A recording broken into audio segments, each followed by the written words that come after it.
flowing through our veins. Sitting in the bleachers in the rain. We've shed a million tears and drank as many old style beers out at the game. Let's go, Cubbies, on Ranto, and the lovable losers. Son Ranto, and the lovable losers. Son Ranto.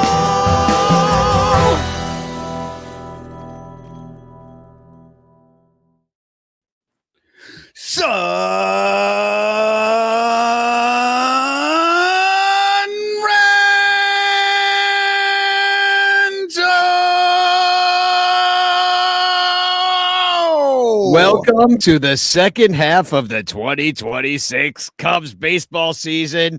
It's weird because we're starting at such an odd time right now for us. It's 2:08 Central Time on a Friday, which we should be watching a baseball game at 1:20 at Wrigley Field. But instead, those jokers put it at 7 o'clock tonight. So here we sit, Michael, me and you, talking Cubs. Second half Cubbies. Yeah, and it was super confusing earlier today, too, because you were like, hey, could we possibly do 11? And I'm like, yeah, that works. We'll go pregame. And you're like, the game's going to be at 7. And I'm like, what are you talking about? What kind of travesty is this? And it really is a tragedy, especially when you're known for 120 starts on a Friday and you're the only team that does it, and then they screw it. So anyway, Artie Boucher's here. He's saying hashtag chance in the chat. So welcome, Artie. So far, you're the only one that says hashtag chance on the chat. So it looks like you're winning the chance today, buddy. Yeah. He usually wins. He also says it's almost 1:20 his time. So in Colorado, you're getting 1:20, I guess 1:20 Son Ranto. Cubs talk. Yeah. And this show is brought to you by all of our Patreon supporters who support us. I started talking and I got something in my throat. Patreon.com/Bleacher Bunch. There are 89 of you and you all freaking rock.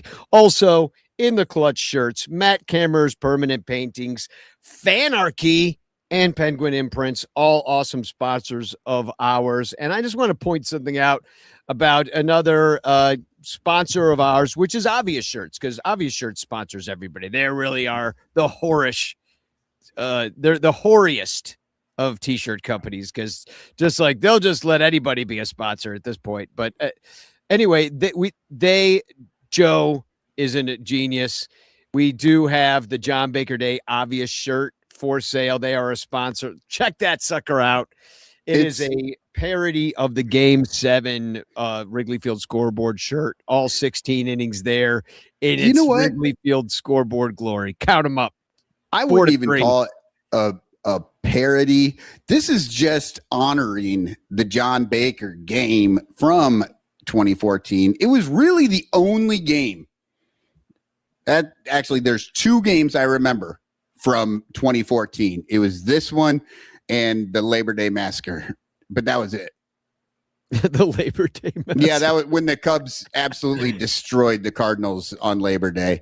But no, when you go to Obvious Shirts, so I literally just bought this shirt today, Danny. When you go to Obvious Shirts, you have to search for John Baker. If you just go to like the Son Ranto collection, it's not there. And I didn't have time to just like bounce around through everything. So I searched John Baker and this came up. Cool. And that's one way to find it. I also just dropped the link in the chat. You can just click on it right there and buy it. But you could also use code Ranter, but I think then we'd get the commission. And the way I think that Joe wants it to work is you could get $3 off. First of all, you get 10% off, which almost covers shipping if you use code Ranter. But Joe is going to give a donation. I'm going to give Joe a sponsorship package for Trapdoor Theater sponsoring my show, The Game, as a whole separate thing. So he's going to give money himself from Obvious Shirts to Trapdoor Theater based upon the number of shirts we sell. So you can use the code, or you could let Joe give the donation. You know what I mean? Because he'll take it out of his donation is what I'm saying. Well, if you use the 10% code. I did use the 10% code. So You right, know, but then I'll get $3, that's which is $3 fine. you'll never get from me, Danny. Never. No, that's what I'm saying. That now the $3 goes to us, so I got to keep track of it. And I'd rather Joe keep track of it instead of just being like, "Where did this $3 come from?" And how come I got to pay taxes? That kind of thing. So, anyway, thanks to Joe. He loved making this shirt. He thought it was a great idea. I'm super excited about it. So pick one up, and yeah, that's all I got to say about that. We'll talk more about John Baker Day later. It's honestly wild that he obviously did this for the Game 7, which makes sense. But it's wild that he hasn't thought about doing this for other games. I mean, you can do the Sandberg game. You can do a lot of different games that people would just dig having. The Homer and the Glowman? Homer and the Glowman? What would be like, which one is that one? 24 Phillies game. Oh, that'd be a good one. Except for that we lost. Well, then maybe not. But nobody's ever going to take the time to count up all those runs to even check if we lost or not. It'd be awkward. You're just pointing at the guy's chest, counting. We could just do we could just make it like, oh, well, we won. Who cares? Yeah, exactly. At this point, I mean, I don't think the Phillies or the Cubs ended up doing anything that year, so it doesn't really matter. It's been 40 years. Nobody knows. So I got to talk about right away, because it's fresh in my mind, about being at the Lovable reunion last night. Let me ask you, have you been listening to this podcast at all? I have listened to all of the podcasts, and I 100% have thoughts. I really do about the podcast. I think it's wonderful. It's awesome, but there are very interesting things that are popping up in it that I think in the off season, we should maybe revisit because then it'll all be done and we can sort of revisit it and talk about it a little bit. It'd be fun. It would be to go Lovable reunion episode by Lovable reunion episode and talk about each one of them in depth, which would be, I know that we could probably do a longer Son Ranto episode than the Lovable reunion episode about that episode. We absolutely could. I actually also had this idea, and I ran it by you, Danny, about doing a Lovable reunion for the fans, where I would host and just ask basically the same types of questions, but to fans. And I'm sort of looking into it, see what it would take. And I reached out actually to Corey Finneran this week just to see if the IVNV guys would be interested in being guests. And then, I also asked Corey if he might be interested because you're too busy. So I was like, maybe Corey would do it with me, but he's like, he's too busy too. So yeah, that's in this economy, nobody could start 5 more podcasts. Well, I might do another podcast. I don't think this one would be all that difficult other than the scheduling.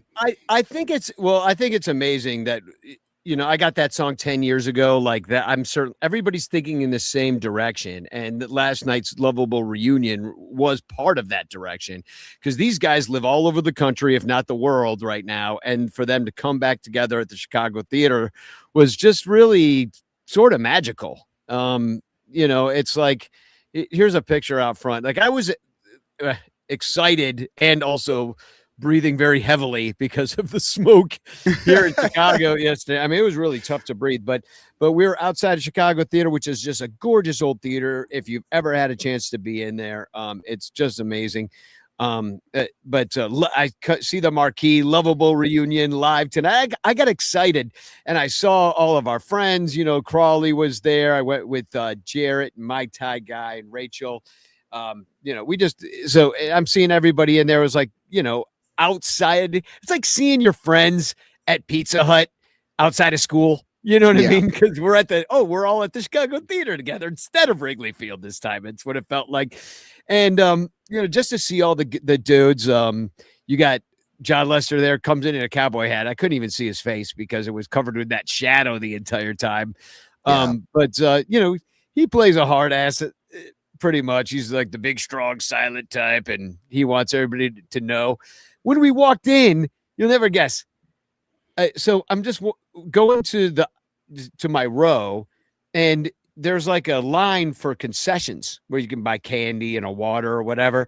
And standing in line, there's this giant man. And I was like, well, that guy looks like an athlete. And sure enough, I look up and all I see is teeth, because guess who it is in line for John candy? Lackey. Yes. Oh my God. Yeah. And I'm like, what's that guy doing in line? Like, doesn't he have like a backstage or a rider that gives him green M&Ms or something? No, he's just standing in line. So of course Crawley got a picture with him, because he's like, whoa, hold on. Because I mean, John Lackey's not an easy guy to get a picture with. Like, he doesn't show up to this shit, and here he is, and he doesn't know how to behave. He doesn't know he could even be backstage. He's just in line with the other freaking schlubs trying to get some freaking Skittles. Well, was anybody even noticing him before you guys noticed him? Well, I was so shocked. Like, I was just walking by to the aisle that I was like, hey, holy shit, that's John Lackey. And I didn't want to, I was in a flow of traffic, so I couldn't really like turn around. I mean, Crawley did, of course. Crawley turned right around. I was like, ah. But that's what I'm saying. Like, Crawley. Oh, so Crawley just got the kind of flyby selfie. He didn't actually go up to him. Selfie. Okay, because I thought you were saying like he went up and talked to him and got a selfie, because then everybody would have noticed him. Right. Yeah, it was the flyby selfie. And there were a couple surprises last night at the Lovable reunion, which was PCA was there, but he was in the audience and he got up and asked the question, just like, what was it like to bring a championship to Chicago, which they all had very thoughtful things to say about, of course. That's totally like a Saturday Night Live where they plant the other cast members to ask the questions. Yeah, exactly what it was. And, a couple things is, first of all, Joe Madden, his philosophy of baseball and of just putting together individuals and managing the people and letting them be who they are, knowing they're talented, like hates batting practice, do what you want, yourself better than anybody, if you look hot, wear it, respect 90, like all those things. Man, I miss that guy. He's a different breed. He got pushed out of the league because of stupid analytics, which are on crack right now. And I saw you put in the notes, about, I wanted to talk about maybe what Justin Verlander had talked about, which was that trying to exploit all the analytics of pitching makes guys very one-dimensional or two-dimensional, not three-dimensional. And Joe Madden is like a five-dimension guy who's, floating above it, understanding where dudes are at, and not just being like, oh, let me get an extra bit of spin rate, or let me get a little bit more break on that curveball. Those analytics can be helpful for that, but they're missing the forest for the trees. And Joe Madden understood that this is a game. We play it every day. We got a lot of pressure on us. We got to release the pressure. So it was just a joy to hear him talk. So I take it you have not been listening to the Lovable Reunion podcast. I listened to his episode, and I listened to the first two episodes because I miss Joe Madden so much. So no, I have not listened to every single episode. A lot of that was in there.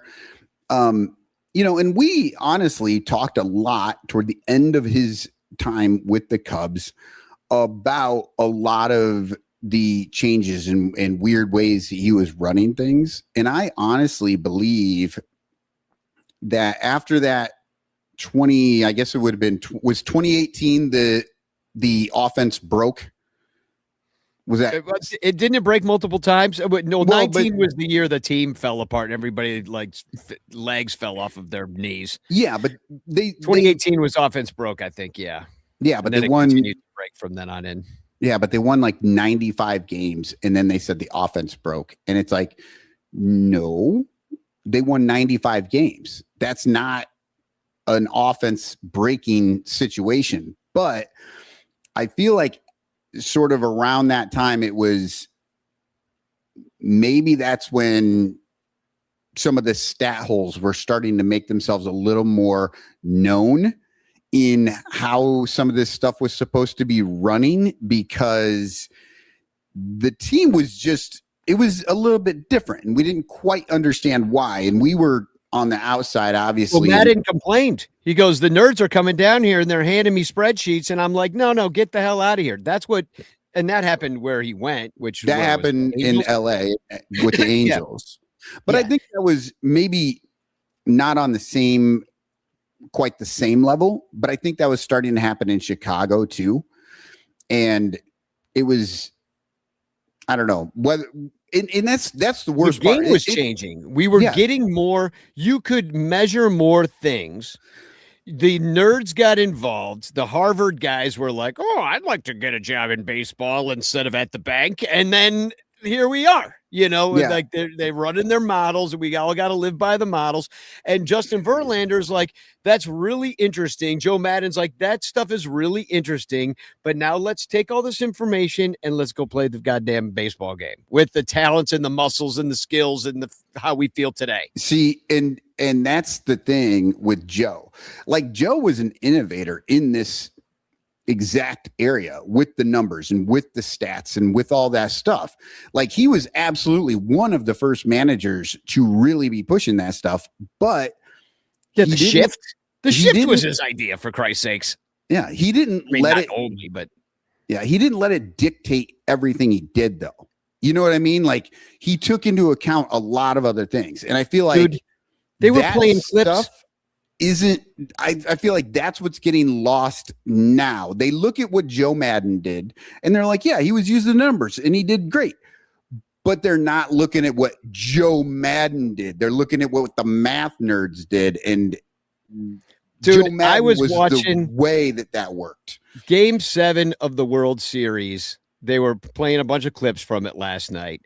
I saw things that I have not seen for years. Lefties facing lefties and late in the innings, righties facing righties. It was out of hand. I didn't know what I was looking at. I was like, is this how baseball used to be played? My God. I mean, and just even having like, Carl Edwards Jr. start the ninth and things like that. Yep. But I will say this about it. Like there were a few things that, and I loved all Joe Madden's sayings and things like that. But one thing that he said that I had never heard before, which was one of his rules, which was to not lose your cool. Don't freak out on the team. If you have to freak out on them, like yell at them, don't do it at home in your own clubhouse. Do not poison that space. Do it on the road and do it after a win. And then go celebrate the win. And they celebrated all their wins too. And they learned, Joe said we have to get in the mindset of how to win. We have to learn how to be winners. And I'm like, that's what's missing. It's like, not that the guys aren't trying to win. Of course they're trying to win, but you know what I mean? It's like there was a philosophy to it before where there was a sort of like a wave that could carry the team through tougher times, where we are winners. You respect yourself as a winner, even if you lose, you're still winners, like kind of thing, right. Yeah. When you listen to all of them, which I have, and like I said, there's a lot of like, it's not all just straight out on Front Street. Some of it's, sort of the reading between the lines. But one thing that is right out there for everything, and it almost feels like Anthony Rizzo and David Ross are screaming at the Cubs each episode. It's get your clubhouse in order.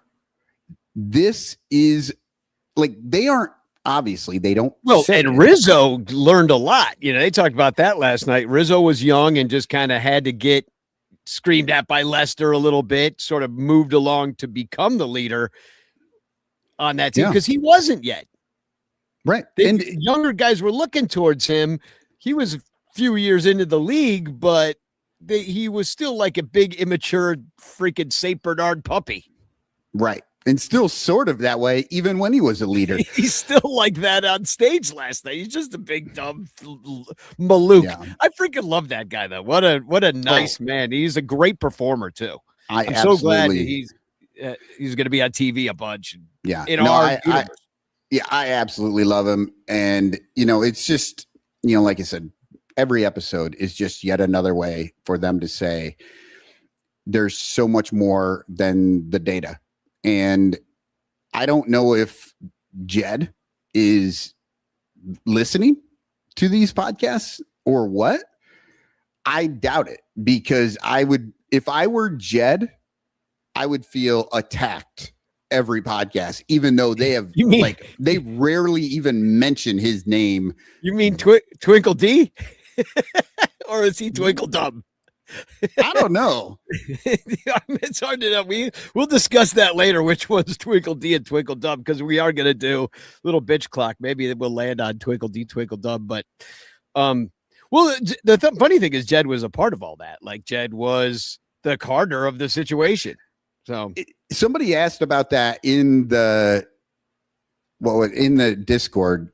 I think maybe it was Terry asked about something within all these podcasts, and they're talking about Theo. Theo just did one, right? And they're talking about everything that happened. Like, they never mentioned Jed. Like, they almost never mention Jed. They mention Theo, but they don't talk about Jed at all. And whoever was in Discord, I'm sorry, I can't remember who it was. They were asking, like, where was Jed? What was he doing? Because he was nobody there. knows. Right? He's in a lot of the pictures. He was the GM. He was the GM, but like, he had no authority whatsoever. Everything was coming from Theo. Like, so Theo was there last night. Yeah. And I don't know that I saw Jed. I mean, I was not sitting real close. And thank you, Richard, for giving me tickets. I didn't expect that I was going to go that morning. We were supposed to record this show last night. And that morning I get a Twitter message saying, "Hey, would you like to go to the show?" The guy, Richard, was stuck in Colorado. So he's like, I couldn't make it in. So I got to go. Yeah, freaking, yeah. And Guy Sirius went with me, and he says, Richard rules. He does. So anyway, I freaking love Joe Madden. I know he's not coming back, but I wish he would, even just to listen. If Joe Madden is exactly, if you can make Joe Madden 2 Electric Boogaloo, that's who they should get. Ratface is not that. And it's just this is just this era of Cubs baseball. That was that era of Cubs baseball. That team was so magical. And part of it was, they had a lot of fun together. They obviously, you've heard all the shows, so they drank a lot. They freaking got shit faced on the regular. They were hungover at a lot of those games, which is hilarious. That's like an old school game. I don't think our team is like that now. I know. No way. Yeah, no way. Another couple things I didn't know before is that they watched Joel Osteen on Sunday mornings. Yeah, some lady next to me goes, like, out loud, goes, "I hope not." I was like, at least Cub fans are cool. Maybe they were making fun of it. I doubt it, though. There were probably religious guys on the team that liked watching it. Yeah, I don't know. It's that stuff, and they did talk about that a little bit on a couple of the episodes, and I didn't get the idea that it was making fun of it. But I also don't get the idea that it was like really taking it super seriously either. It just happened to be something that they started doing because they did well someday that they were. Osteen was on. Well, he's like the wealth gospel guy. Well, I remember one night, me and the band, we had taken psychedelics, and we had played at this place called the Rhinecliff Hotel. And we ended up this is a crazy story. I'll tell the whole story another time, but we ended up in Eric Roberts's cabin, which is Julia Roberts's brother. Now, he didn't know we were in his cabin, but we were in there, and we were all watching Robert Schuller. If you remember him, in the Crystal Cathedral of Garden Grove, California, at 5 a.m, we're watching Robert Schuller next to the Hudson River in Rhinecliff, New York. It was just a wild, wild night, but we watched it to make fun of it. That's my point. Like, we watched those religious shows and just laugh and laugh, especially on psychedelics. But I will say, freaking Jake Arrieta, he looks like Andrew Tate. Oh my God. Yeah. The Andrew Tate Beauty School. I didn't he wasn't bald with the No. Cubs at all, right? That's all happened in the last 10 years. Yeah, he wanted to look like Andrew Tate, so there he goes, And I think that this must have been his friend, because you remember Jake's comments after Trump won the first time that, I'll help you pack. Like helping Rosie O'Donnell pack. By the way, Rosie O'Donnell did end up leaving. She lives in Ireland or some shit. But look at this guy was there in all his Cubs gear. Look at this fucker. Like, how do you show up at the Cubs thing wearing an "if this flag offends you, I'll help you pack" shirt? And I was like, oh, he's probably friends with Jake Arrieta. It's like a Jake Arrieta shirt. That's what he wore when Jake tweeted that, maybe back when that dude was, I don't know, in his late 50s or something like that.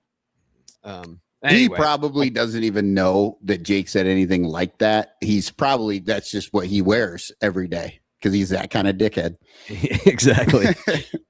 I'll show him. I would love to have that guy come help me pack. He doesn't seem like a very effective packer. Oh, I would hate to have him anywhere near my shit. He would not be good at it at all. No, he would definitely looks like an inefficient packer. Yeah.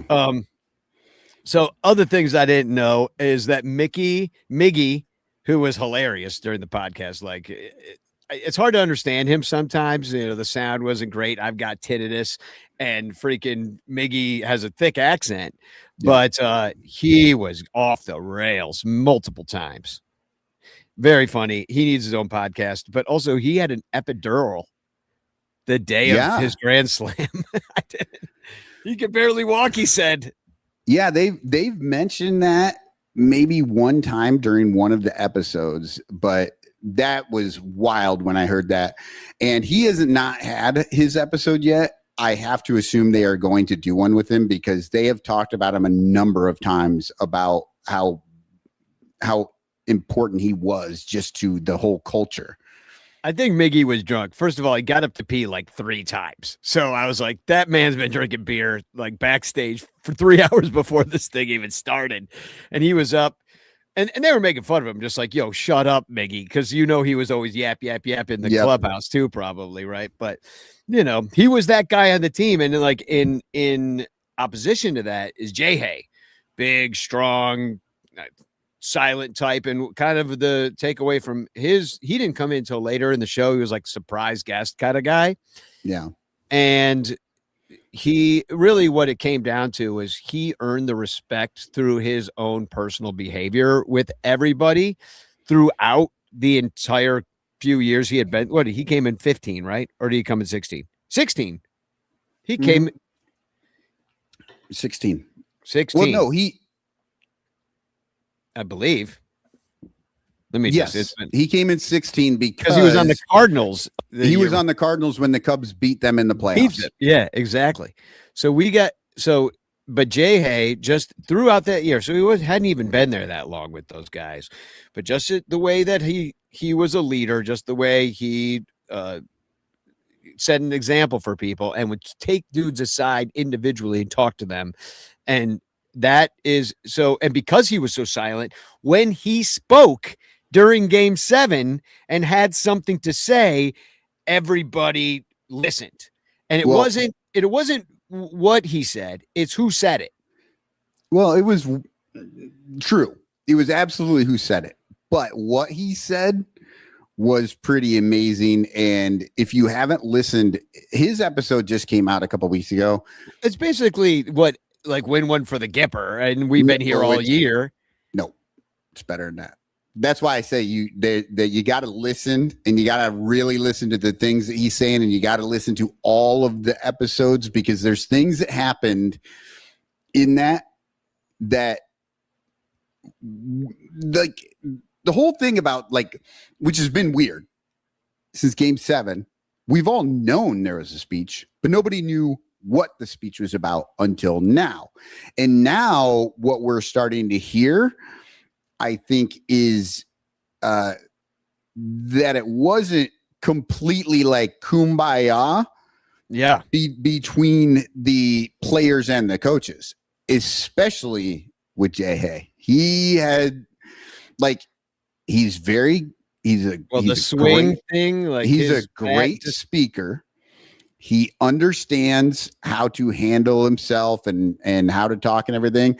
And so he doesn't come right out and put anybody on blast. Right. But if you listen, he's absolutely putting people on blast. Mm-hmm. Well, and he had a rough year that year, if you remember. That's when Yeah. we all started being like, he, changed his number to 43, but, yeah, but they respected the hell out of him. And because they had such a variety of people, of different kinds of people. And that's one thing that Theo was also good at. He would always talk about people's character and who they were. And he'd talk to their freaking moms, and he'd talk to their high school girlfriend, and he'd talk he just was very thorough in that way. And it's inspiring putting together this musical. I told Nicole the other day, I said, I think in many ways it's more important who is in the room as opposed to how talented they are. I think anybody that we're going to get is going to be a great singer, but I'm like, I would take they got to be able to sing. It's a musical, but if I would take a lesser singer, over somebody that's going to cause me all these problems being an egomaniac. And we see this all the time with the makeup of some of these teams where you have a bunch of talented people and the egos get in the way. Like, look at the Padres. Yeah. Then the Mets, don't they seem to be kind of like that? Just like they're all separate. These dudes were very disparate, but they were like a Crayola crayon packet with all different colors, or an art set with some watercolors and some clay and all sorts of a variety of thing that Joe Madden could employ at any given time, and they were healthy as fuck. That's really the main thing, is that they didn't lose all their starting pitchers like we did this year. Right. Well, it's too bad that Theo didn't take that approach in his front office, because he talked about it in his front office. Everybody's just a white dude wearing khakis, and that's who's still there. There's no diversity there. There's no different thoughts. Everybody's a Harvard fucking mathematician, and it's garbage. And Theo talked about it and acted like he was going to do it, but then he ended up leaving. He didn't do anything with it. So that was like, those are nepo jobs. They're nepo jobs. They find a job for my nerdy cousin. But it's the thing that we have been talking about on this show for many years. Baseball is art. These are performers. Even though it's a game and they're not necessarily the pitcher is not trying to help the hitter do something impressive, like maybe if you're dancing, but it's a physical art form like dancing. And you need to understand that part of it, which the Cubs and many front offices in this league do not understand it. They think it's all math. They think they got it all figured out. But the problem is the math only starts it, and they have no clue how to get that sort of clubhouse feel that every one of these guys talks about having in that clubhouse, like how much they loved it. Yeah, I don't think we're going to, even if the Cubs somehow this year win the World Series, I do not think they'll be beloved. Maybe a couple of the guys, but it's not going to go down like this. Speaking of what you're talking about too, because, the Joe Madden philosophy, who ended up getting a line or two last night from the stage is John Baker.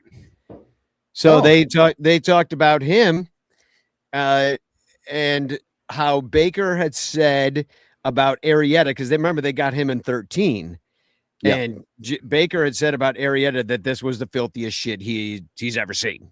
And we saw that, just the movement on that pitch that he was employing to mix with the fastball. I mean, just insane stuff from Arrieta those couple of years. The year he won the Cy Young, Baker was catching him.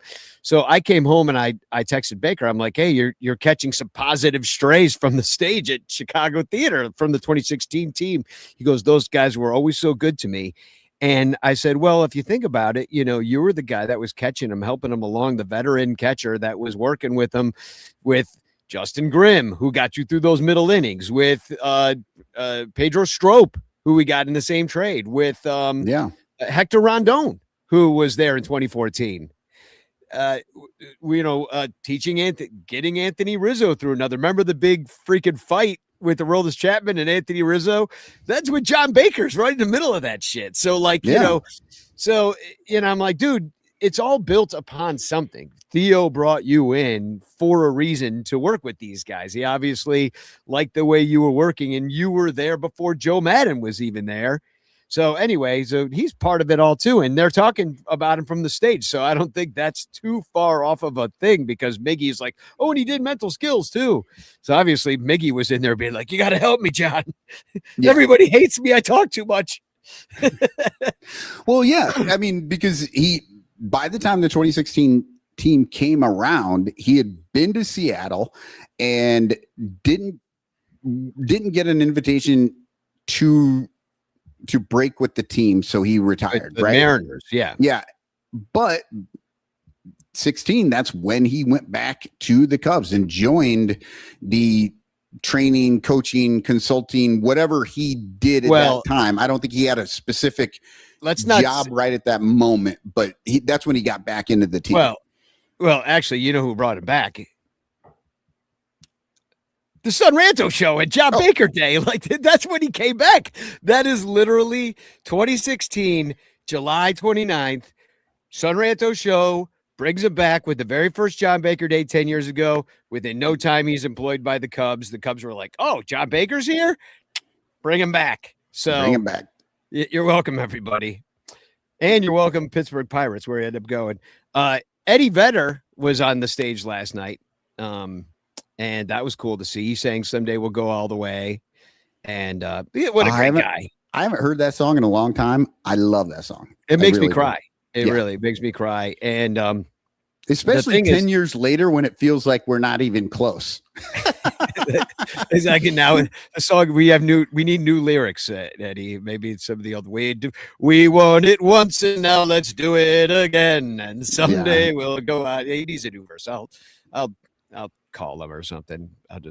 I assume his number is 1-800 Eddie Vedder. That's what every famous person's number is. Eddie.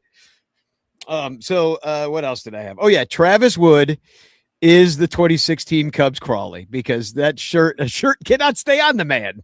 There he is holding the 2016 trophy, which they still have. And Travis Wood immediately took his shirt off when given the chance. And he looks good. Dude's ripped. Looks great. Dude is ripped. Yeah. Absolutely ripped. Does not, I don't know. He might skip leg day, but he looks good up top. And if I looked like that, I'd take my shirt off regularly as well. If he's a pitcher, he doesn't skip leg day. Yeah, no, that is, well, he didn't pitch anymore. But then, so now just a couple of complaints. First of all, we sang Go Cubs Go 3 times. Like, that was the plan. They're like, oh, we'll put on Go Cubs Go and everybody will sing. And then they put it on again after Someday We'll Go All the Way. And then they played it again. So anyway, that was kind of weird, just because I'm like, Yeah, like once, but 3 times for the whole song. That's like a 3-minute song. Like, yeah, I know. In fact, no, it was cut in half. They played it as part of the video, and in the video, the verse got cut in half, so everybody got confused in the middle too. So it was just like, it was kind of funny.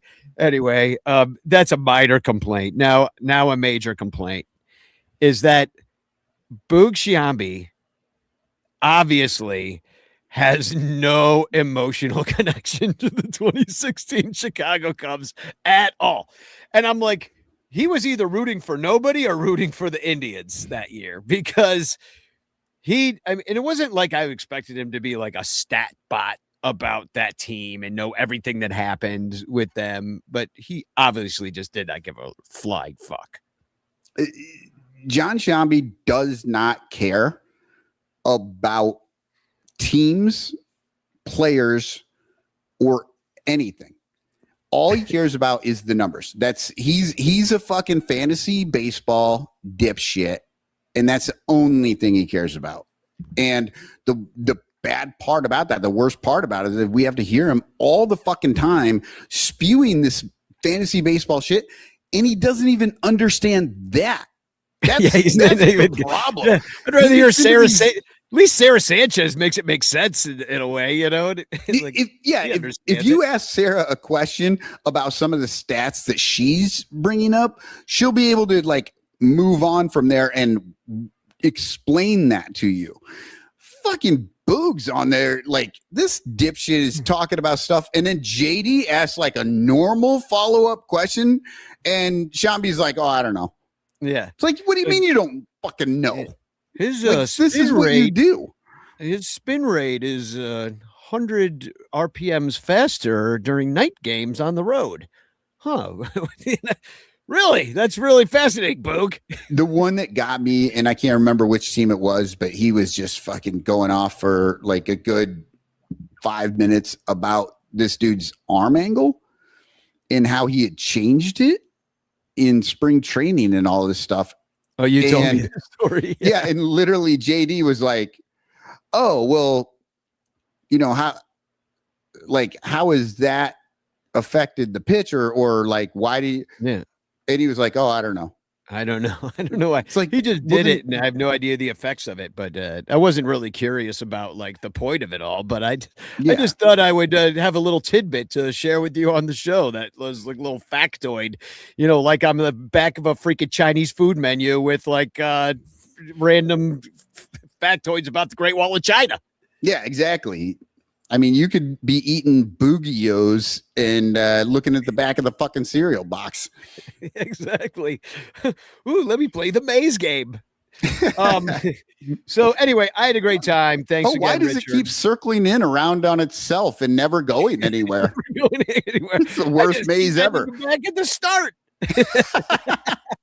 I'm hungry. Let me eat more boogios. Anyway, because his name is Boog, you can boo him, but then nobody will know. I found that out last night. Yeah. So, you know, that worked out pretty good for me. It's probably the only reason he keeps that name. Yeah. Anyway, should we move on to Riggs, Flakes, Throws, and Blows? Because I've been excited about this really since you were going to do it last week. Oh, 2 weeks ago. 2 weeks ago. Yeah. So yeah, this because is first half. So I actually did it originally for the first half, 81 games.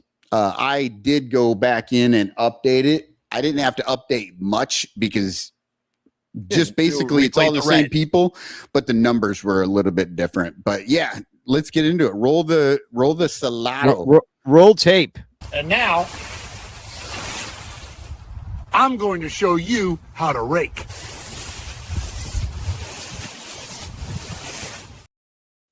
Terrible raking. That's such a bad rake. But yeah, hey, suck my fucking rake, bitches. PCA. I'm going to put up first half raker. I'm putting up the numbers. Yeah.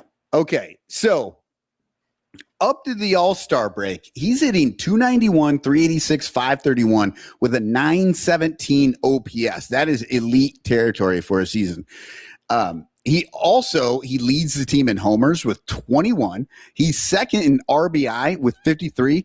Second only to Dansby Swanson, who, by the way, would not be anywhere near PCA if he hadn't had that 15 RBI like explosion in 2 games against the Mets. That's like literally the only reason that Dansby's above him. He's got the most triples, of course, the most stolen bases. He's 4th in doubles and walks. And I will admit, look, I was a little bit iffy on whether he should be, leading off for this team. But like we talked about it in that episode, and I kind of got on board with it in that episode. Like, oh, that does make sense. His energy at the beginning of the game. It's done nothing except for prove itself out that he is the leadoff guy, and he should be the leadoff guy, and it should stay that way. From the leadoff spot throughout this season, he is hitting 358, 467, 711 for an 1178 OPS in 159 at bats. And it looks like the Cubs, like the next 6 years, like let's just leave the guy up there. Like those are some fucking amazing numbers playing from that leadoff spot. And obviously that's not just the first inning. That's just being the leadoff guy first spot in the lineup. So.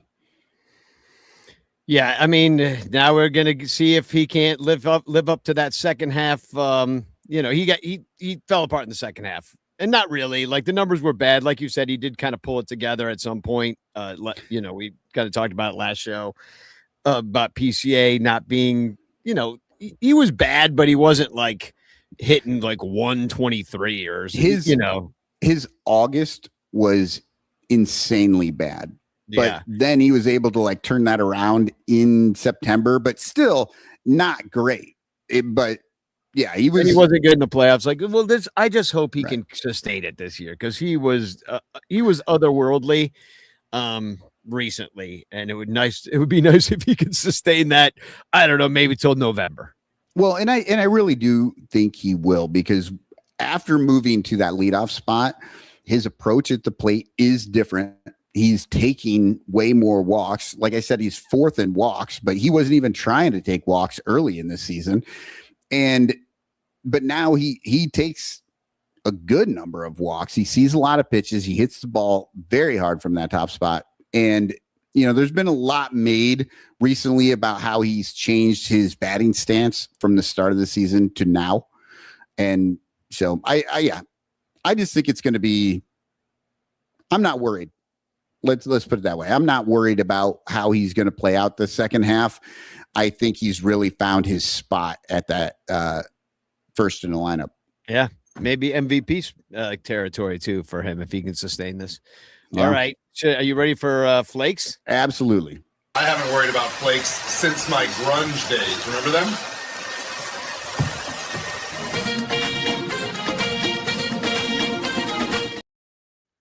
Oh, that's so good. So nobody would have guessed this before the season, but the first half flaker is Nico Hoerner. He is hitting 233, 305, 326 with a 631 OPS. Yikes. And unfortunately, I had a little bit on this that he had turned it around a little bit in July or June. No, he was really bad in May and he turned around a little bit in June. So I thought maybe he was going to get it back up and running, but no, he did not. He's actually, since when I had to readjust the numbers, they went down for him in July. So that's not good. But it sounds like, to me, at least, they screwed with him. They told him they want him to pull the ball more and hit with more power. And that was a mistake. You were talking about how Joe Madden let guys be themselves. That's what this team needs. You need to help a player be the best version of himself. Don't try to make him Ryan Sandberg. Yeah. That's not who Nico is. Last year, Nico Hoerner, I'm looking at Baseball Reference right now. Last year, he was a 6.2 WAR player. So far this year, he's only accumulated 1 WAR. That's super low. It's the lowest he's ever posted at this point, and on pace to do it. Last year he had an OBP of 345. His OPS was 108 points higher. He won a Gold Glove. Like, he might do that again, actually. But at the same time, like, what happened? And if they fucked with him, he has the most at bats of anyone on the team, which means that even Craig is stupid for batting him all the time. He was up top, obviously, way too long. Well, again, I think he is a great number 2 hitter. His numbers this year in the number 2 spot are terrible, but I don't think it's because Nico doesn't know how to hit there. I think they asked him to do something. And even if he's not necessarily doing it, remember a few weeks ago, I looked at his spray chart to see if he was pulling the ball a lot, and he is still hitting it all over the field. It's still a mindset that he's going to the plate with. And I think it's just affecting how he can do it. He was flirting with a 300 batting average season last year. And, I can't remember who it was. Shortstop, I think, for the Guardians ended up having the highest batting average, was like 304. But that's because he didn't play for like the last month. Like, he was injured. And so his batting average just got locked in. And Nico was, like I said, he was flirting with 300. Flirting, I think he ended last year. I don't know. He ended with a 290. That's 297. Yeah, 297. And he's batting what, 230 now? 233. Yeah, it's just a huge drop off. And then, there could be, and he just signed the contract. I don't know. Sometimes there's a pressure with that. He's 29. Maybe he's hurt a little. Especially when you sign that contract and they say, we gave you all this money. Now we want you to hit homers. Yeah. You hit 7 last year. We wanted you to hit 15. Yeah. Yeah. It's ridiculous. And now he hits none. Now he doesn't hit really, let's try. He's got 4 homers on the year, which actually maybe puts him on pace to hit about what he hit last year. Right. I don't remember him hitting any homers. Do you? Yeah. He only hit 4. It's been a while. It's been 2/3 of the season, even though it's the All-Star break and we're like, oh, first half, second half, it's still like way into the season. But yeah, but that's never been his game. But the fact that he's trying to do it has literally just led to way more warning track outs. When do you think, if you had to guess, when the last time Nico Horner hit a homer? I am going to say it was April 28th. Oh, you're so close. April 21st. Ooh, even earlier. Wow. He went 2 for 5. He was batting 326. Like, what happened? It really just fell apart. God, sometime in May, really. Yumper in the chat says he also had some bad luck. Well, whatever. Bad luck comes from doing the wrong thing too. And I'm not saying it's like anything against Nico. I believe that these front office people are just screwing with him because they want him to hit the ball harder because that's all they fucking care about. They don't care about baseball. There's like, well, each guy needs to hit a home run and then we'll get nine runs every game. And that's how they think it works. Yeah, well, it's been rough. So, well, maybe, and just like I thought you might mention Bregman here, but Nico's been worse. But we saw Bregman this last week, sort of kind of turning around. Maybe there's something there. Maybe second half Bregman kind of like makes up for first half Bregman. Play to the back of the baseball card. Hap, same thing, because Hap's pretty much flaker. Because he's got the walks and the homers. He's more valuable than Nico, but right. Well, and that's the thing. It's the same thing with Bregman. Somehow Bregman's hitting like 240, which I don't even understand how that's even possible because I never see him do anything good. He's a garbage time. If you're winning 23-3, he will in his seventh and in the 7th inning and the 9th inning, he'll get hits. Actually, he went 0 for 5 in that 23 I know run. That is funny, yeah. But here's the thing about Bregman, which surprised me. They had him batting second for way too long. He was terrible at it, and he just was not good there. And look, lineups make a difference. The stat holes will just absolutely deny that left, right, and center. They're idiots, though. It makes a difference where you hit. And when they moved him to the number 3 spot, I was the first one to be like, oh, fuck Bregman. Like, he can't hit 2, and now you're going to put him at 3? Well, guess what? Apparently, 3 might be his spot. Like, since he's moved to that 3rd spot, it's been a bit different. Like, he's actually driving guys in. He's actually doing things that look good in the batter's box. So if what we saw right before the All-Star break with him being the number 3 hitter continues on, he is going to have a great second half of the year. And then, of course, the styles be like, well, that just happens. That just happens. It's magic. They just always end up with the same numbers. No, it doesn't. If they had left him at number 2, I don't think he gets there. But for whatever reason, number 3, I think just makes him fit well. Of course, I've said things like this before, and it's come back to bite me. So we'll find out. Bregman may go like 0 for 35. Hot take. Well, Michael's hot take is Bregman's better at 3 than 2. Yeah. I would have put him down at freaking 7 for a while. That's what I was thinking when he was at 2. But then you And got a then they bunch of moved him to 7 hitters 3. on the team. Everybody's a 7 hitter except for PCA. Yeah. But then when they moved him to 3 and he actually started hitting well, I was like, wow, okay, I'm into it. And Carson Kelly, the catcher, is a fucking better hitter than half the goddamn lineup. You know what I mean? Like, you have a chance, you know. So, all right. Well, let's move on to throws. Throw him up, son. Throw him up.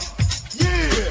Throw him up, son. Throw him up. Okay. All right. Is it even possible to talk about the pitching? Are you going to swap out the numbers here, Danny? Yeah. I'll put in the pitching numbers here.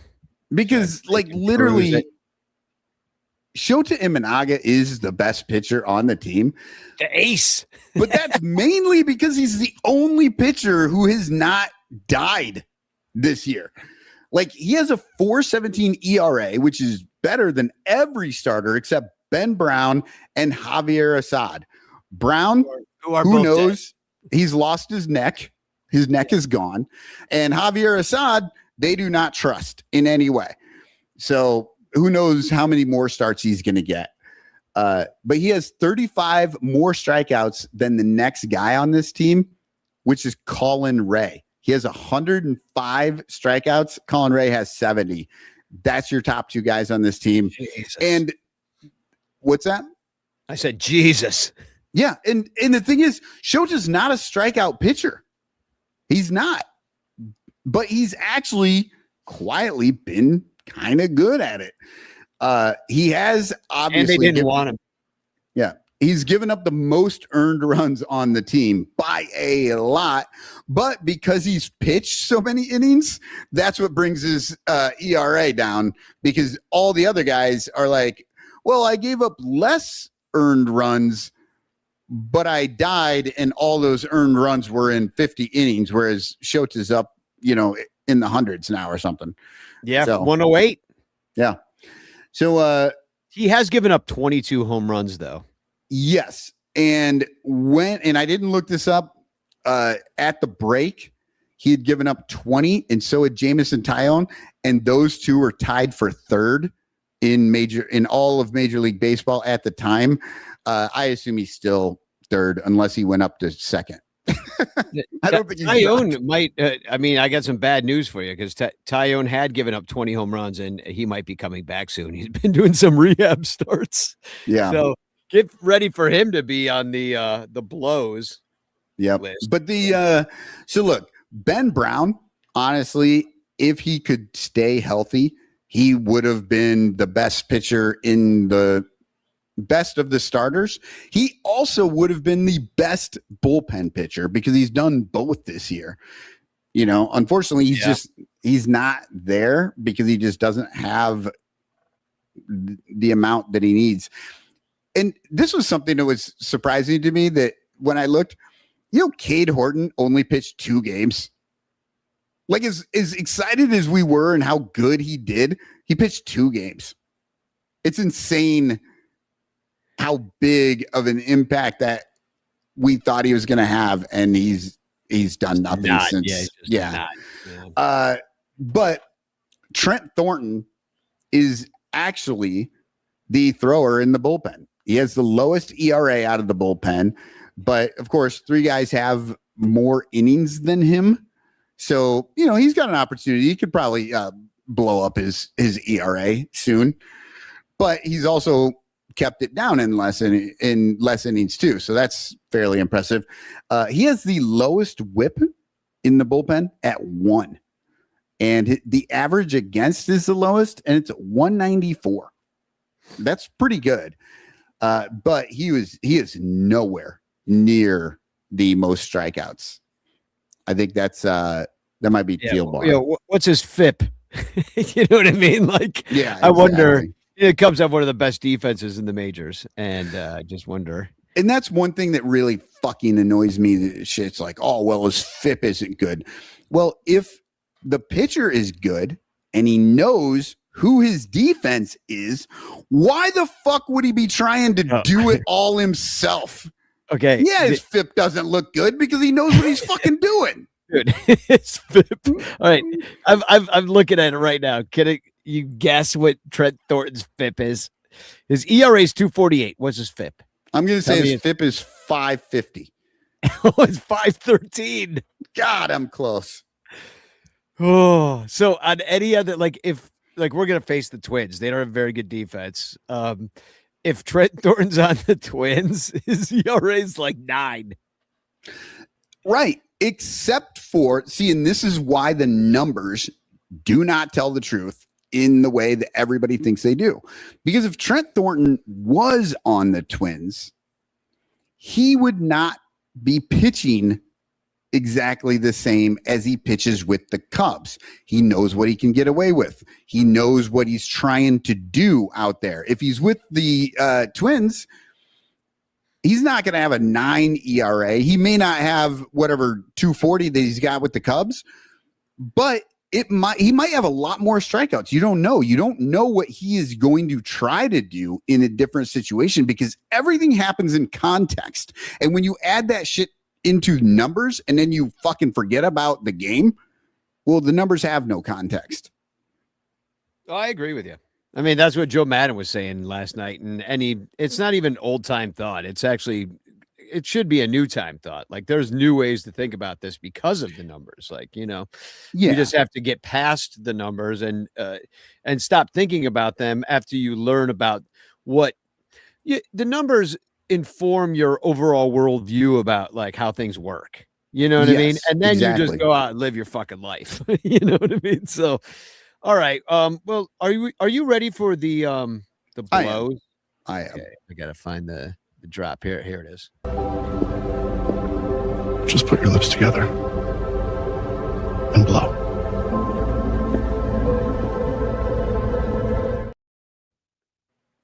You know, I never thought about this, but that little video has way different meaning ever since SMFDB. That's a totally different video now. But the blows, look, is there any way to pick a pitcher on this team and say he gets the blows?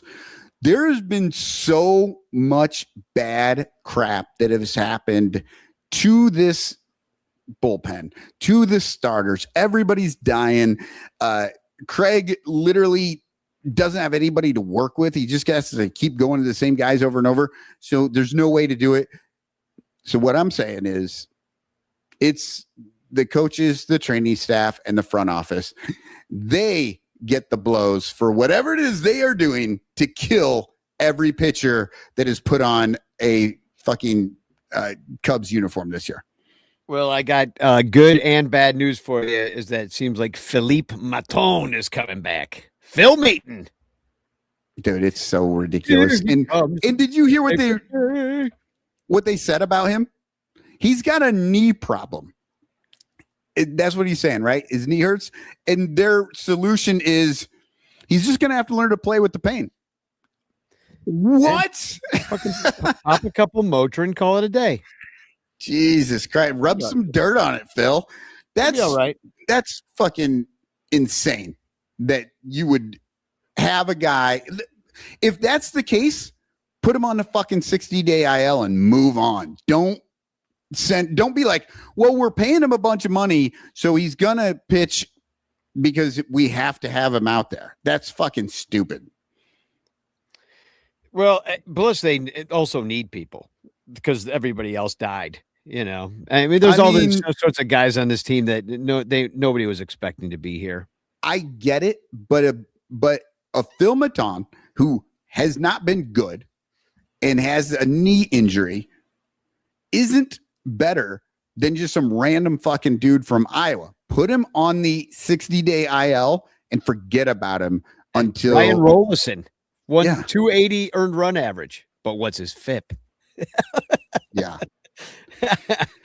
But that's it for the Rakes Flakes throws and blows. We got PCA, Horner, Shota, Trent Thornton, all on the good side.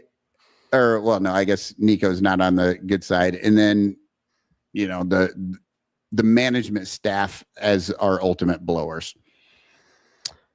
A dig. Well, we should take a break because we're an hour 4 in. Even though we got still a bunch of stuff on the list to talk about. Always have a bunch of stuff. Do, yeah. We'll decide what we want to talk about on the way back. But I do think we should knock a few things off the bitch clock. Let's do that right away when we come back. So stay tuned for the bitch clock. In the meantime, you should support us at patreon.com/bleacherbunch. And we probably have do you have a silhouette for us today? We do. We have a silhouette. I'm going to pop it up there. This is a very old style baseball card. Shows a guy making a running catch, and then his profile in the picture, played outfield for the Cubs. And the clue for the listeners, and obviously for the people who are watching, this Negro League star signed with the New York Giants in 1949 and served as a mentor for Willie Mays. He played 1 year for the Cubs in 1956. Oh, this is like, I don't know if we have any listeners or watchers that even were alive in 1956. Oh no, this is going to be a little bit of a tough one, but I think I know who it is, but okay. When we come back, I'll tell you. All right. Well, we will be right back, and stay tuned and support us at patreon.com/bleacherbunch. The Bleacher Bunch brings you great shows like Sun Ranto, Cubs PS Plus, Bricks Behind the Ivy, Cuppa Cubby Blue, and Baseball Rabbit Hole.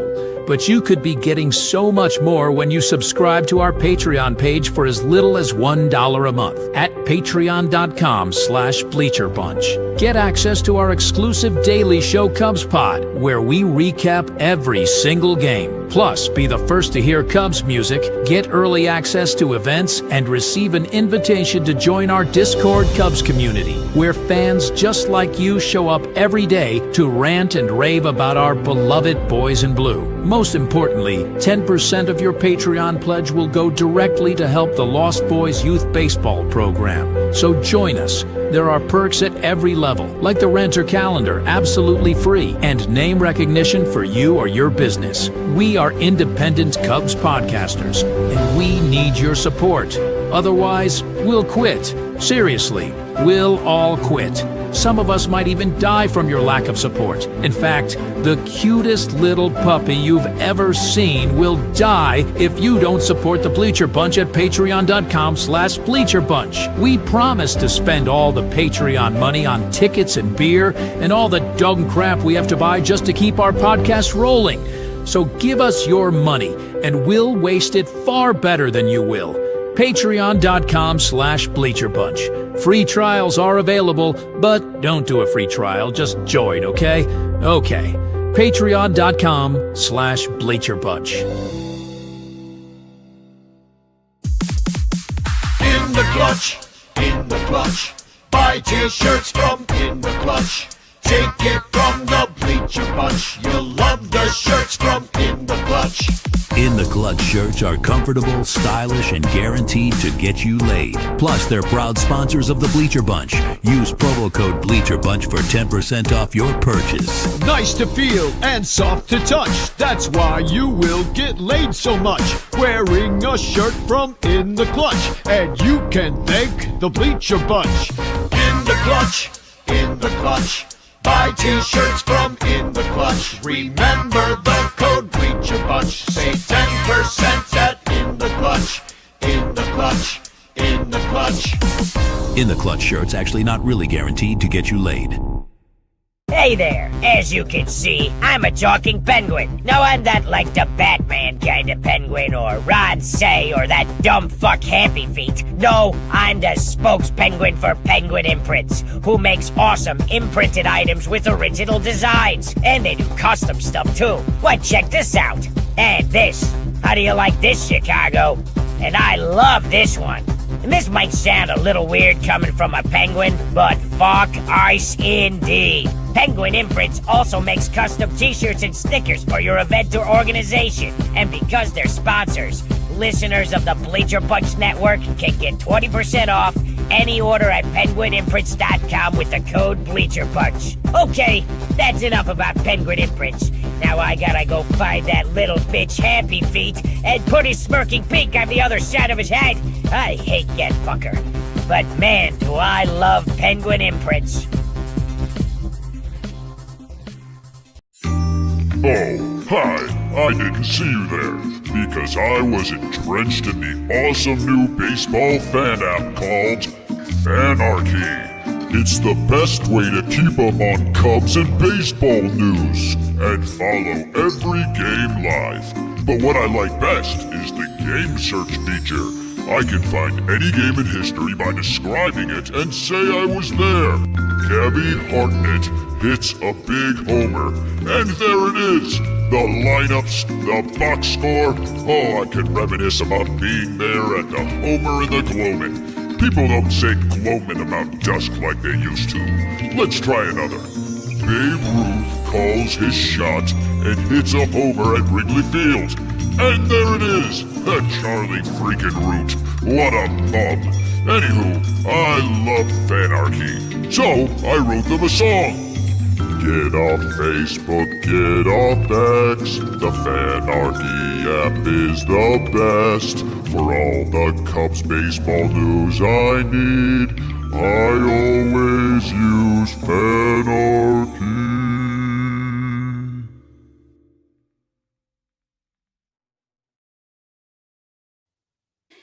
Okay, Who the hell is it? Well, real quick, in that Sports Daddy commercial, I swear he has a beer in his right hand, but he takes a drink out of the jar in his left hand, and I'm pretty sure that's piss. That's the travel jar This of surprises piss. you? Yeah. No, it doesn't at all. I was watching it, and for the first time today, I realized he's drinking piss. The AI thing I made that with is now, I think, banned in the United States because it's from China, and all the American ones suck. I can't get him to do. I can't get him to drink piss on the American ones. I'm moving to China. Yeah, along with Cubstradamus. Yeah, but okay, so we've got in the roommates in Wuhan. In the chat, Lil Yumper was the first to jump in there, and he said Billy Williams, which is incorrect. Terry said Buck O'Neill. Good try, Terry, but Buck only coached for the teams. And then Yumper says Monty Irvin, and he says, I only know that because I was looking up the 56 team today for no reason. Are you sure you weren't looking up that 56 team because that was the clue? And then Artie Boucher came in with Monty Irvin, and Tom Cooper says Sam Jones. I'm not sure who Sam Jones is. I'll have to look that up. But the correct answer was Monty Irvin. I didn't know he played for the Cubs. He only played one season. So Monty Irvin played for the Cubs in 56, obviously. He was a 10-year veteran of the Negro Leagues and also a World War II veteran. When he came back from World War II, Branch Rickey tried to get him on the Dodgers, but he actually declined because he didn't think coming right out of the service he was going to be able to play that well.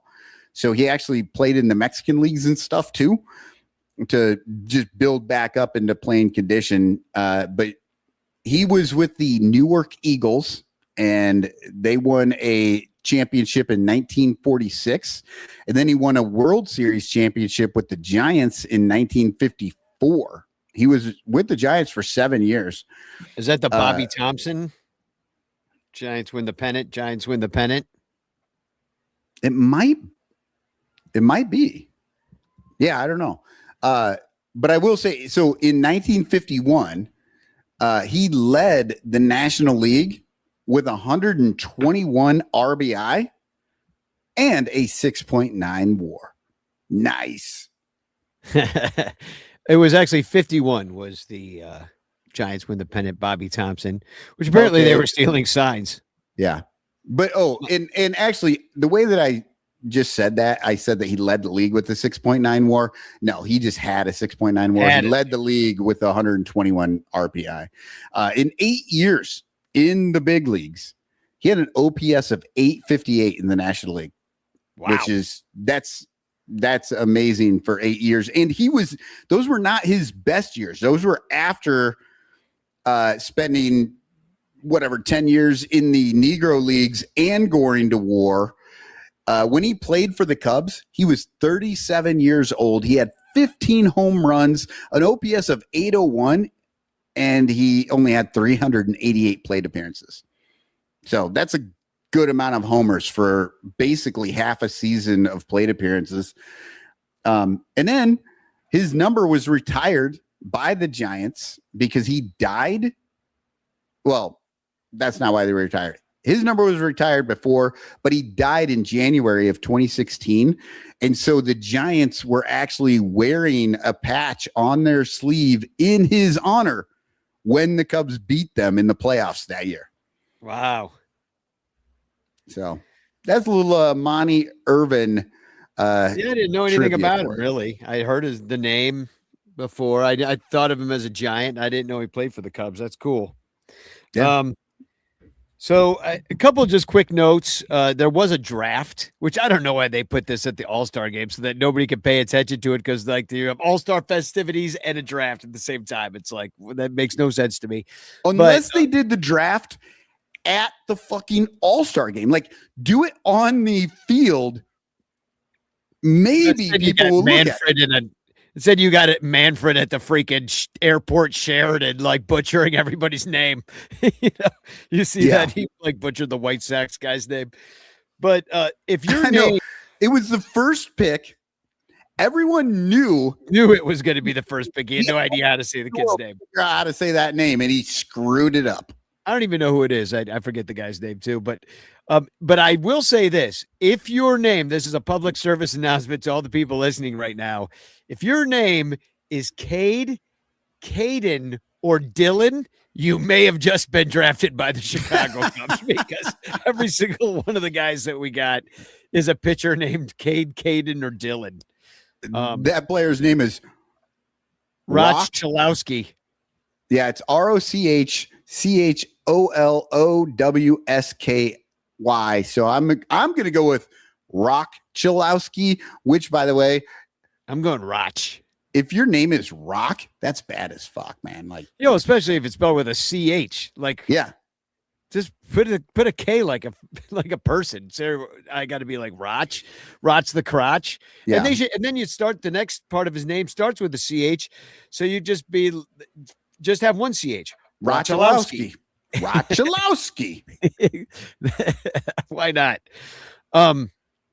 So that's one note that I had. We did get a couple hitters, but mostly as pitchers. We're never going to see any of these guys play. It's not even worth talking about. But if you care to, you could pause on all these Dylans. And we drafted 2 Dylans in a row, dude. Yeah, 2 Dylans in a row. Two and Cades in a row.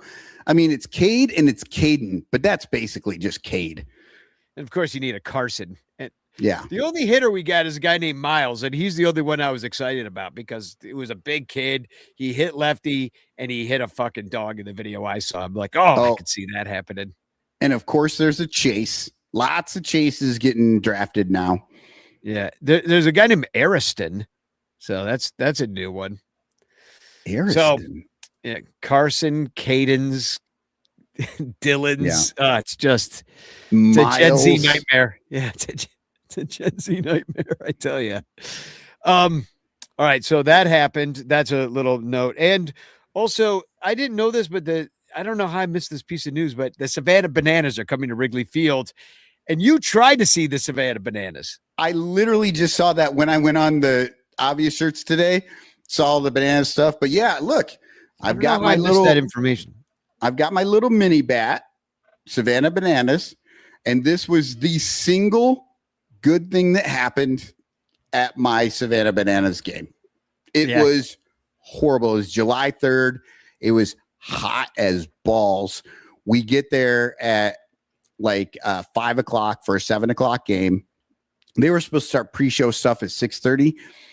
Problem is, we were sitting out there in like the 95-degree heat, and a storm came through. And just drenched everybody. They're like, oh, we got lightning. Everybody needs to like hide under. And there's nowhere to go. There's nowhere to go. Those walkways were even hotter than it was in the stands before. So you could, and because that's where the concessions are, you couldn't get anywhere near a concession because you didn't even know if there was a line or not. It was brutal. We sat there forever. They did not really let anybody know what was going on. They had no idea when things were going to happen. And we eventually left at like 8 o'clock. So I had spent 3 hours in the heat and then getting drenched in the rain. And then at 8, we finally left and walked home because, you know, I'm in Iowa City. I walked there. It's like, I think it's 2 miles away from my house. Yeah, it started raining on the way home. So then we walked. But did you check the radar? What do you mean check the radar? Like you can't check the radar when that's when the game is. But they refused to cancel the game. And it finally got going at 9 o'clock. Our friend Alex was at the game. Dominic came down with his family for the game. Corey Furlong. We were all there. Corey and I didn't make it to the game. Luckily, we found out this week. We got a phone number and we called, and the Bananas are giving us all our money back for those tickets because apparently there were people who were still at the game and could not get back in because the security guards, even though the announcement said you can leave and come back when we start the game, the security guards wouldn't let them back in. Oh, brutal. It was an absolute mess. There were still actually quite a few people who stuck it out and stayed, but I'm sorry. There's no amount of like, I don't know, pulling somebody's pants down when they're running the second that will make it worth me staying there and watching that game. Yeah, I mean, till you're there till midnight and you're like, this isn't funny. Yeah. Just mad. And that's the thing. Yeah, it didn't get over until like 11. And I mean, that's just such a long day. There were kids there, and this just started at like noon, right? With all the pregame stuff that they did. So some of these people got there really early, and then the game went off 2 hours late. And they get home at 11. It's some of those kids are there, man. I can't imagine how bad it was for a lot of people. And even though I left and I woke up the next day, and I was pretty sad the next day. I was like, man, I really did want to see that damn game. But I was just like, nope. In the moment, there was no way I could stick it around. It was bad. I got drenched out in the open of a Weird Al concert last year. I mean, we were trying to stick it out and just, I mean, my freaking kidneys were soaked. Like went through my skin. It was just, and we were laughing at first, like, oh, I guess we're going to watch Weird Al wet. And then it was just like, started blowing and people's umbrellas started going. And I'm like, this is actually getting dangerous. We have to go. Thunder and lightning and so I'm with you. And I was pretty disappointed because then we're just like trudging through the mud and carrying lawn chairs. Like, it's miserable, but I did not get my money back. So at least you can take solace in that. And I'm kind of surprised you did, because that never happens. I absolutely did not expect to get my money back. I thought for sure that money was just gone. But I guess enough people complained because they just couldn't get back into the game that they were just like, it's easier just to give the money back for the people who didn't go. So now we skipped this last week too. We'll do all our cleaning up right now because we're getting back into the actual season again. So we got to do the first half pick'em game. You got to tell us the leaderboards. Oh yeah. Were we going to do that last time and we didn't do it? Yeah. So this is up through 83 games, and I did 83 because the Cubs played the Brewers. And I didn't want to like cut off one Brewers game just to make it 82. So the leaderboard, I've got it on the leaderboard right now, which this sucks too, because I was going to give a gift, like a prize to the leader at the second half, right? I showed that. It's Eli. Eli is leading this thing. Prize. What's that? What does that suck? It's your son. You should be proud. Well, no, it's great for him, but it's my shit. Like, I don't need, like, I'm trying to give away cool shit, and he's not going to take it with him. And so, I'll give it to the second place guy. Well, that's me. So there's no fucking way I'm getting rid of it. No prize. Well, here's the prize. You're going to sit in the bleachers in the 95-degree heat again tomorrow, and a passing shower is going to soak you. And it's going to be just like the Bananas game all over and over again, except this time Anthony Rizzo will be there. No, in third place is Yumper, and he doesn't give a shit about the Cubs anymore. Like, we're down the list now. I can't give this shit to anybody, but Dominic is Give fourth. It to the last place guy, which I believe is me. Yeah, Mike Waller fifth. He is one game better than Andrew Waller, so that's pretty fun at this point. Family resemblance. And then Artie and Andrew Waller are tied, and then Danny and Bill. You two are tied with the worst record, 35, 49, and 1. The 1 is for the rain out game with Toronto that they haven't made up. Okay. So it's 35, 40. No, that's not right. Yeah, 35, 49, and 1. Sorry, I'm looking at all the numbers right now. And so both of you are in dead last, except Cubs Magic number Jeff. He has 33 correct, but only 35 incorrect because he got started late. So even though he is behind you guys on correct, his percentage is way above you. So I also wanted to point out that Dominic Galoro is he's out delivering mail to the people right now. Yeah. And he says it's so effing hot. So we want to just shout out, that's come rain, sleet, heat, snow, Savannah Bananas games and lightning, bobblehead days, and Crawley without a shirt. Dominic's out there delivering the mail. So be careful out there. Hydrate yourself, buddy. And okay, now we can move on. Why don't we do some bitch clocking? Because I want to knock some things off of this list here. We got all sorts of things on the wheel of grievances. I think we just do speed round.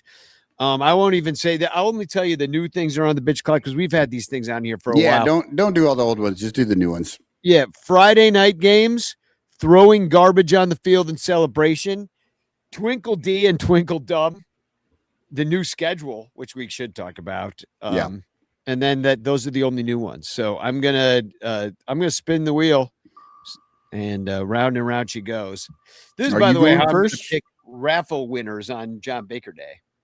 Ooh, Cackling Zach. That's all you, baby. Oh yeah, baby. I was born for this one. I was born for it. All right, let me get to the proper situation, and here we go. Bitch clock, you have 30 seconds to bitch. Pat Hughes is a funny guy. Pat Hughes tells dad jokes here and there. Pat Hughes does not make anybody guffaw. It makes you smile, an inner smile, like to yourself. But when Cackling Zach gets going, he sounds like the biggest fucking kiss ass in the world. He's, that's so funny, Pat. Meanwhile, he's just standing back there with a knife ready to stab Pat right in the back so he can take his freaking job. Well, I hope you never get Pat Hughes' job because you don't deserve it, you cackling maniac. Stop your bitching. Kiss nice ass, hit, motherfucker. You hit the timer good. I totally agree. There's no way he thinks any of that is funny. It's a kiss ass. Well, I don't even think it's a kiss ass. I think he's just sitting back there and he's like, I need people to know I'm here. He can't just fucking do his job. He's got to like be like all the fucking time so that we know he's there. I hate it. Cut his fucking mic.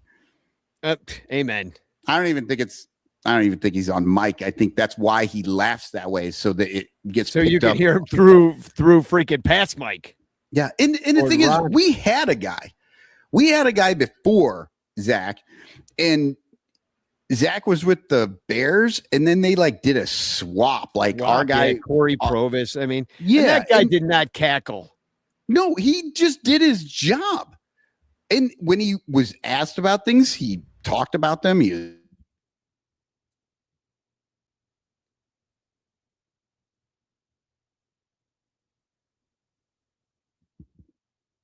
I don't know. I think I don't know if you guys can hear me. They never really give him a chance. But I know that if we're kind of going in and out a little bit. Yeah, we froze for a moment there. It's hot. That's what's going on because internet doesn't like to work when it's that hot.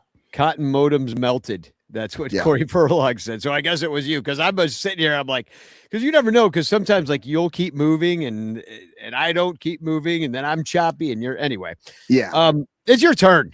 So I say we just spin it. All right, here we go. We're gonna knock a few of these suckers off. We do 3 each at least. Oh, you almost landed on Boog. Oh, Jed's scrap heap pitchers. Yeah. Okay. All right, that's pretty good. All right. Are you ready? Yep. Okay. Put you in the bitch clock seat and let's go. Bitch clock, you have 30 seconds to bitch. I am sick and tired of people being out there thinking that Jed Hoyer is good at his job. He has no idea what he's doing. And every year I have to hear people say, oh, but look what he's doing with the bullpen. Like, it's so good the way that he's able to get a bullpen that works every year, even with all the injuries and everything. Well, guess what? He is not the reason. If you just keep throwing the ball, you're going to hit the target once or twice. Stop your bitching. He's just literally just throwing everything that he can at the wall. He's not good at this at all. But if you can just keep sending guys out there, somebody's going to be correct. Well, and they're just out there to empty the tank too. It's just like, because you're going back, you'll get DFA'd like Bryce Wilson, who's now on the Brewers, the dad bod of from hell. You know, he's going to end up kicking our ass like late in the season. Oh, the Bryce Brewers Wilson's just going to go throw 5 innings of freaking perfect baseball. Yeah, I can't remember who it was, but the Brewers just picked up a very serviceable starter. Who needs starters? The Cubs. Who doesn't need starters? The Brewers. Who has the new fancy toy? The Brewers.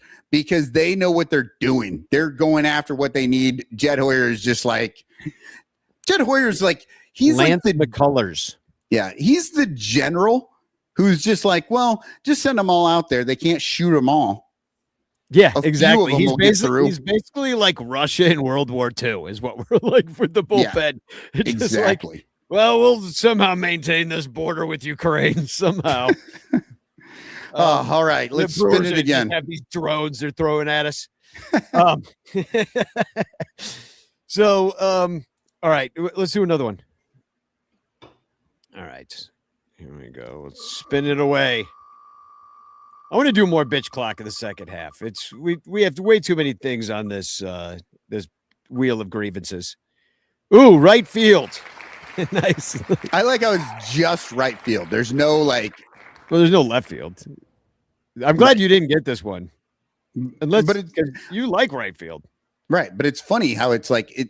What do they talk about? Right field bleachers, the right field position, the literal right field. Is it like you could go many ways? Is there a hole in the? Is there a hole out in the field? I don't know. All right. Well, actually, now that kind of sparks a few more thoughts about right field in that way. So here we go. Oh wait, I gotta start it over. Here we go, and go. Bitch clock, you have 30 seconds to bitch. All right, I'm going to start with the right field bleachers.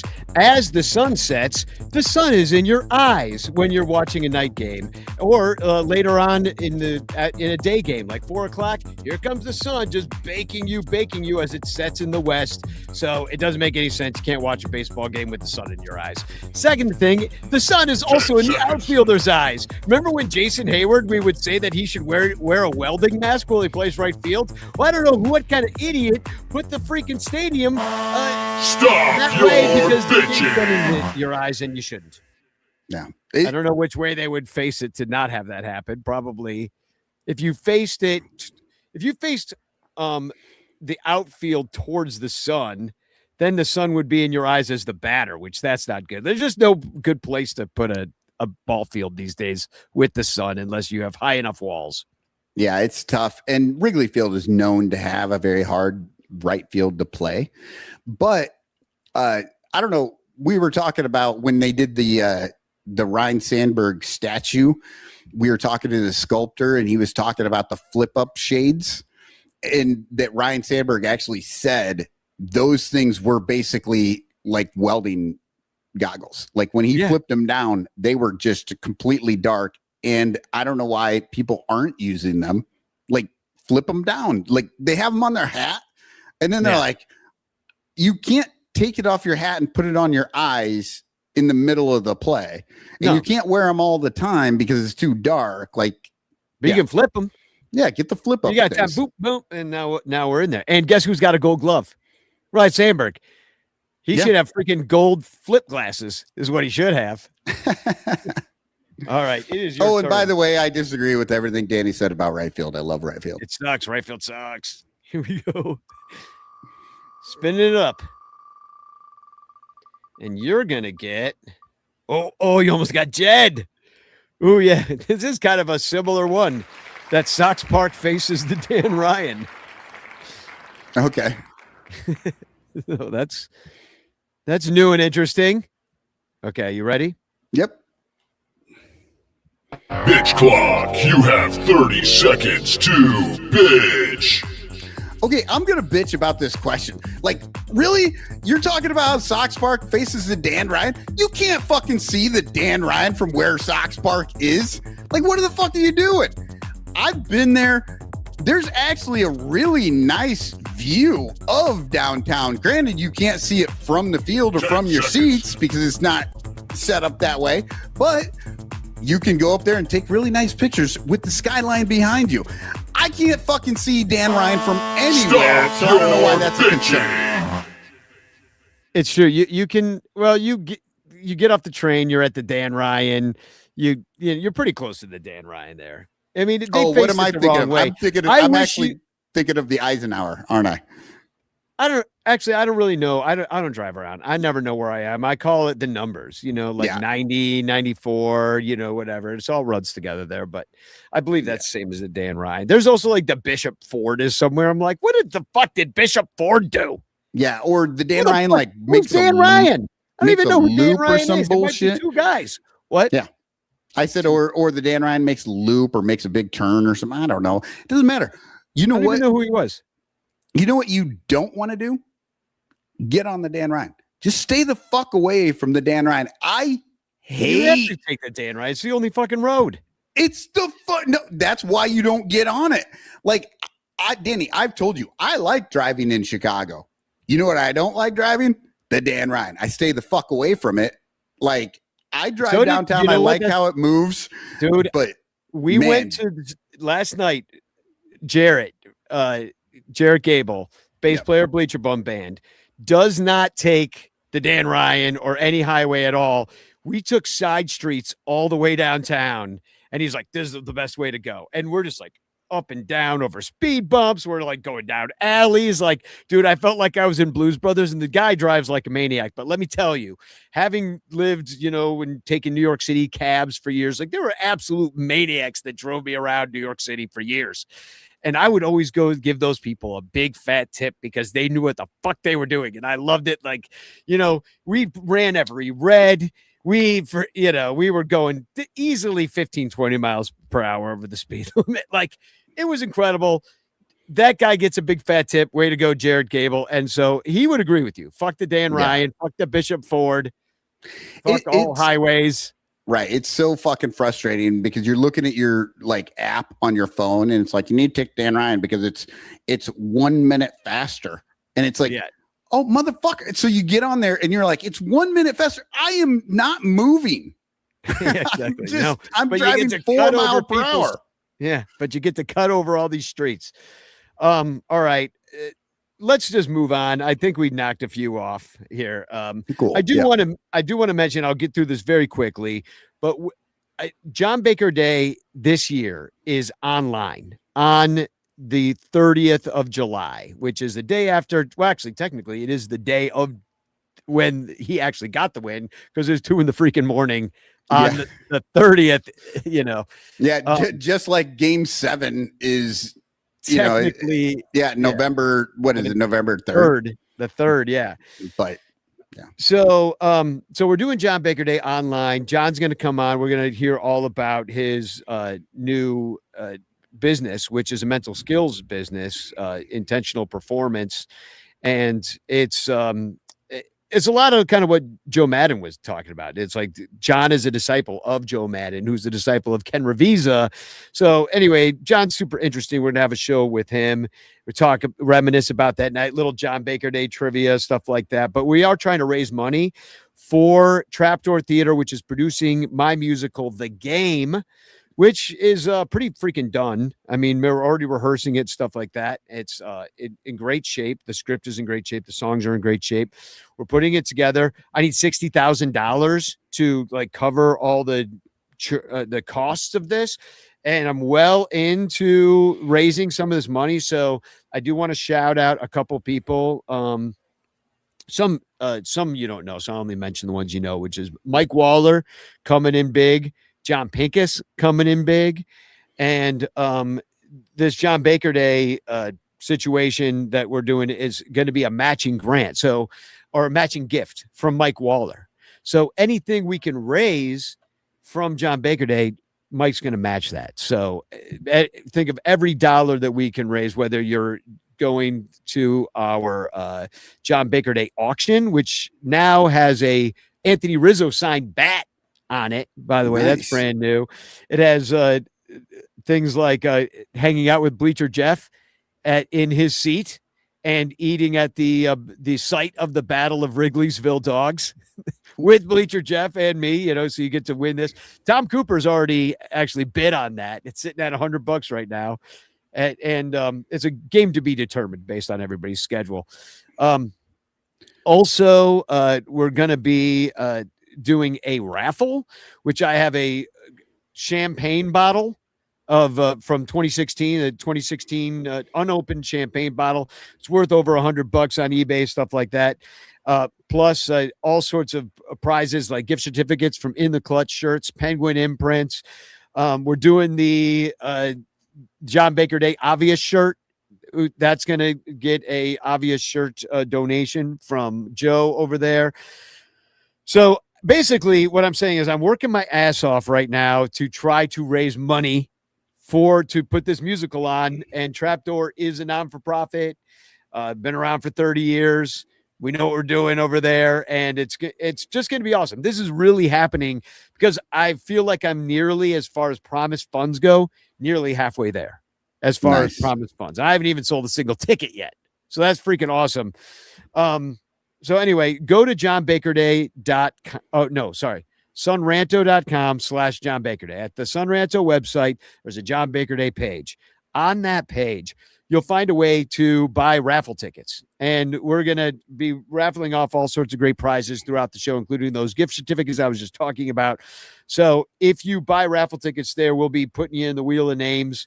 And there's just go and buy raffle tickets there. And we'll give them away on John Baker Day night. Ballhawk Dave, his jewelry will be in the raffle as well. And also check out, it's at 32 auctions. You'll see at John Baker Day or sunranto.com/John Baker Day, you'll find the link to the auctions there too. I also have a Cubs Insider article that with all the information that we'll be posting very soon as well. So get involved in any way right now, because it's really, this will be a Ranter produced musical. So, yeah. And Trapdoor. So, you guys are the fiscal sponsors of this entire thing, along with the people who are giving like big time gifts. So I really appreciate any gift, large, small.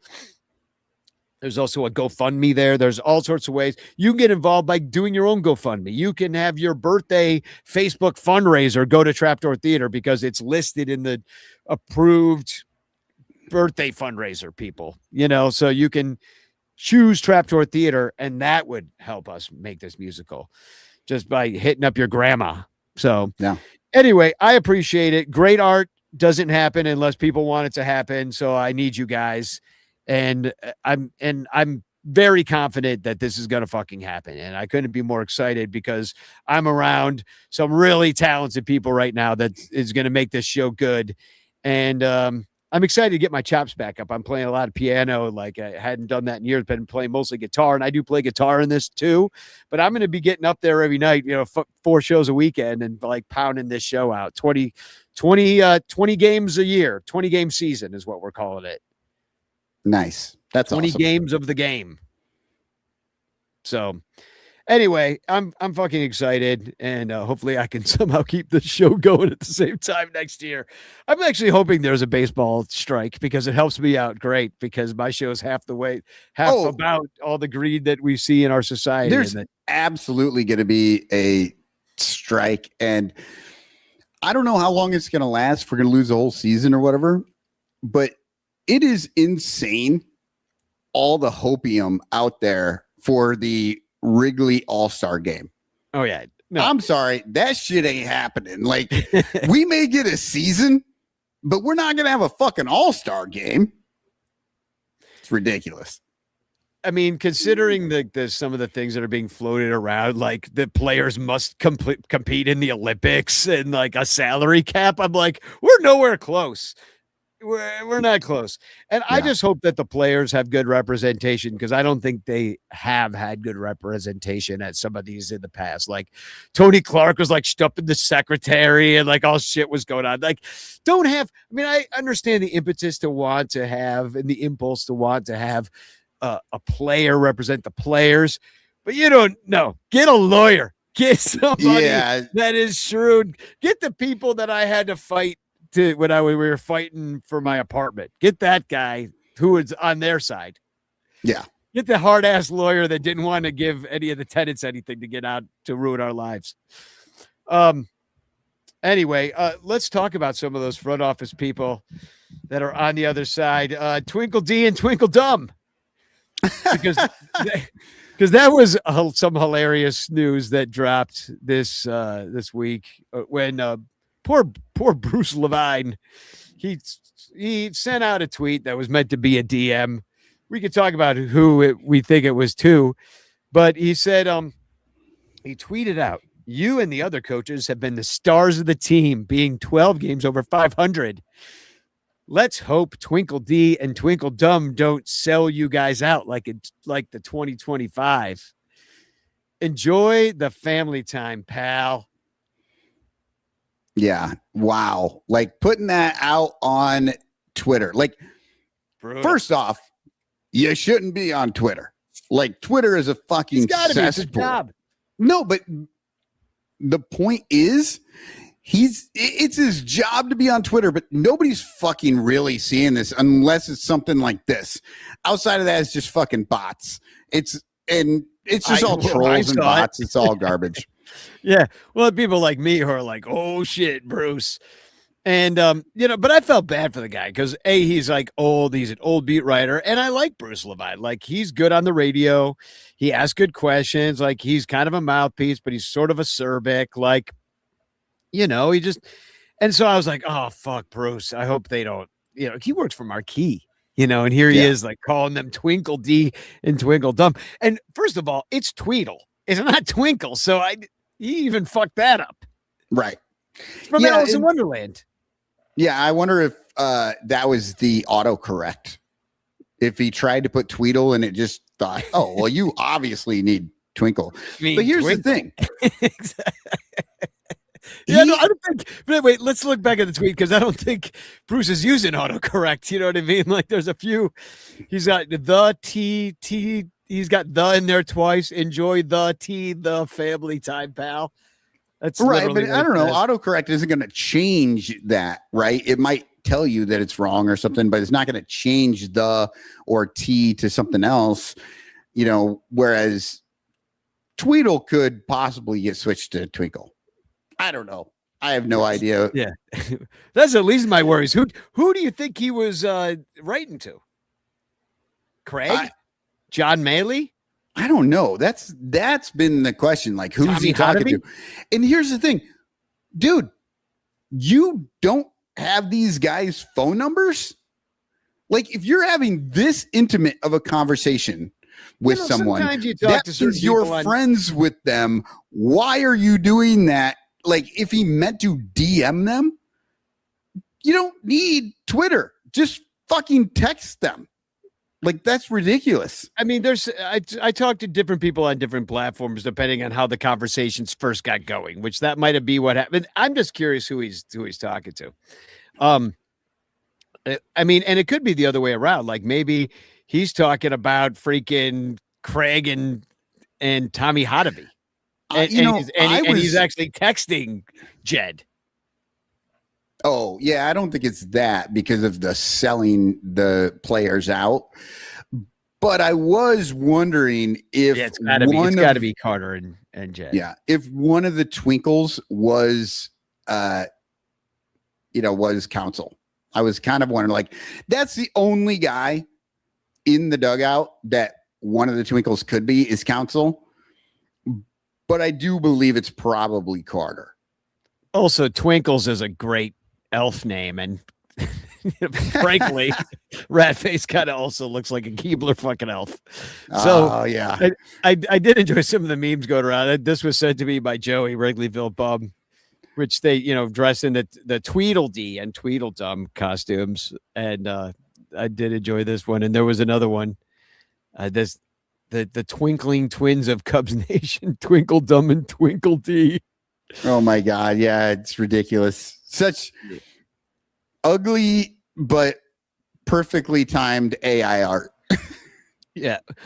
I mean, yeah, exactly. AI, I think, should only be used for things like this. You know, this should just be let us make fun of billionaires quickly. Yeah. with very accurate art. Because I couldn't make that otherwise without AI. Right. Yeah, and I'm not going to pay somebody to Photoshop that all afternoon just to make one joke. So yeah, if you're fucking around like that, you're not taking any money out of anybody's the fact it dries up a river wallet. But Yumper says he thinks it might be Tom and Jed instead of I thought Carter maybe it'd and be Jed. Tom, but either way, this whole thing's going to blow over at some point. Like probably tonight. Hopefully, it blows out with the smoke. Yeah. I'm going to skip 150 years ago because it's all just Little Bighorn. Like, this was the big problem of the summer. They, Custer got his fucking ass kicked, and then they went back for revenge, and now they're revenging and killing people. It's just terrible. So they're trying to get baseball going, and these dudes are fighting in the middle of the prairie. Yeah, they're faking a Cooperstown thing that never happened. We're talking about the Little Bighorn. Let's not do it. No. So, but I will tell you about the twins, the Twinkies, who are really, there's really not much to see here with the Twins because they're boring. Like, they are a 500 team. They're 48-49. They're in the White Sox division, which is weak division. The AL is freaking trash. And it shows in their record against the NL. They're only 11-19 versus the National League. They have a negative run differential, but only by 13, which is kind of what you'd think with a team that's 48-49. And Derek Shelton's their manager, who I thought was still playing, apparently not. No, but then I was like, oh, wait, he did manage, but he's a very young manager because he knows how to read the spreadsheets. Oh, Danny, that's where you're you're getting confused with that CBS show, Young Shelton. I have no That's idea what you're talking about. So I am definitely not confused. People who are listening know that there's a shit show out there called Young Sheldon. So everybody in the Twins universe is like, are they going to buy? Are they going to sell? You know, the bullpen's not good enough. Like they're just really in the big old heap of mediocre teams that right now exist in Major League Baseball. They are one of them. And they could, you know, if they got hot at the right time, they could even make the stupid playoffs, even though they don't deserve it because they suck. This is one of the things that, like what you're talking about, that drives me fucking nuts about how baseball is discussed now in just 2 years of this expanded playoff fucking end of season tournament for all the good boys. Like, I hate it. Like, everybody acts like these fucking teams are good, and they aren't. Fucking 4 years ago, we wouldn't even be fucking talking about these goddamn teams. Now they're like, oh, they got a real chance to win the World Series if they can just get in. It's like, no, motherfucker, these people should be at home drinking lemonade with their fucking grandchildren or whatever the fuck they do. Now, from a standpoint of like giving a fan hope to that they could make the end of season tournament, that does now exist, and it might sell a few tickets down. We're only like 2 games out of the third wild card spot with 2 weeks to go, or that kind of thing.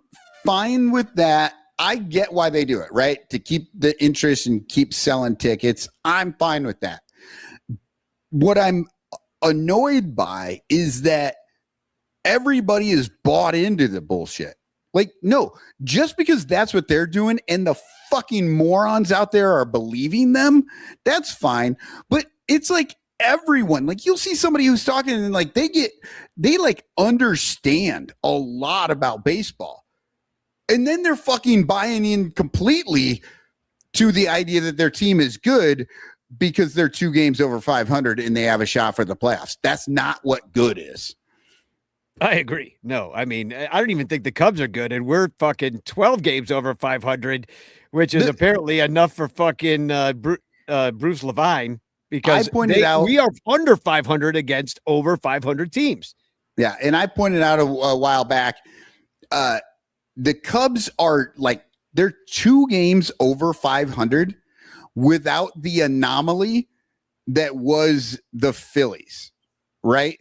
The Phillies are a good, everybody else that they won, that they beat in those like 2 long winning stretches, like those were not all that great teams. The Phillies are actually a good team, and that is the only part of the season that was bad for them, when the Cubs beat them 7 straight games. Yeah.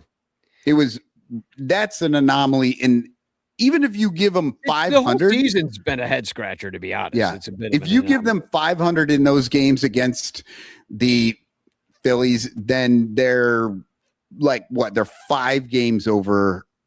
They're literally 5 games over 500. But they rattled off some wins, and all of a sudden it's 12, and that looks like a good team if you aren't paying attention to the team. Yeah.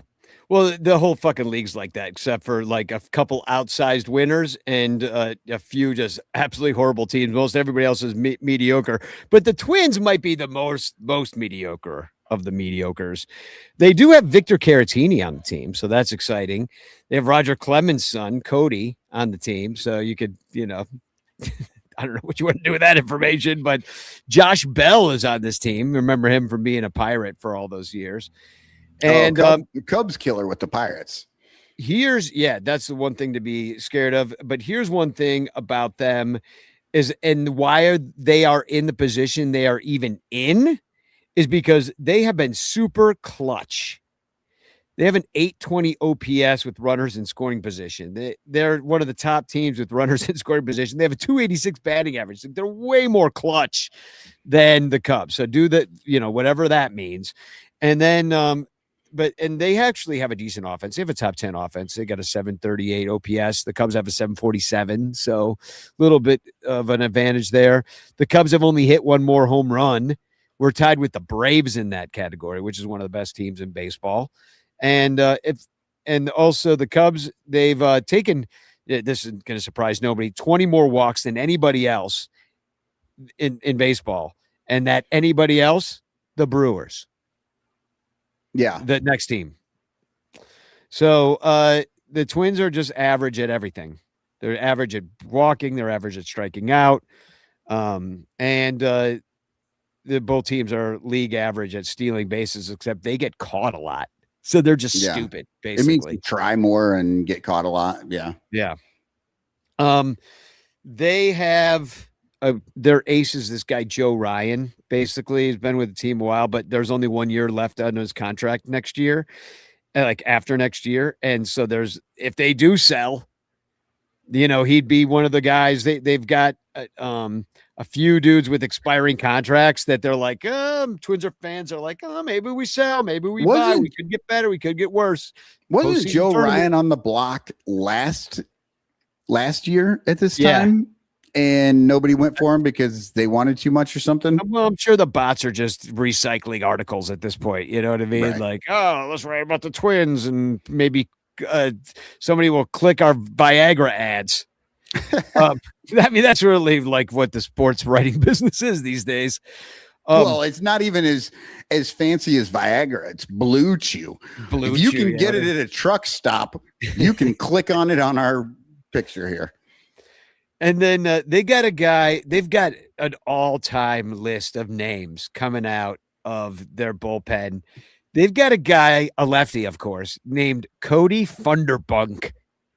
Nice. Love it. Funderbunk. So that'll go with your Blue Chew. And then they just pulled a guy up from the St. Paul Saints, the AAA team, who's from Korea. And his name is Woo Suk Go. Wow. That guy. Woo Suk Go. I mean, that got PCA in trouble for saying it, down at White Sox Park a while back. Yeah. Yeah. And they also have one of the Rogers twins, but it's not the cool one that throws underhand. Oh, It's the other one. It's the other Taylor Rogers. Yeah. Taylor. It's Taylor and Tyler, right? I have no fucking clue. Yeah, they are the right. same One of person them's to the lefty. me. And this one's, they got the lefty twin that does not throw cool. Oh, okay. Yeah. Yeah.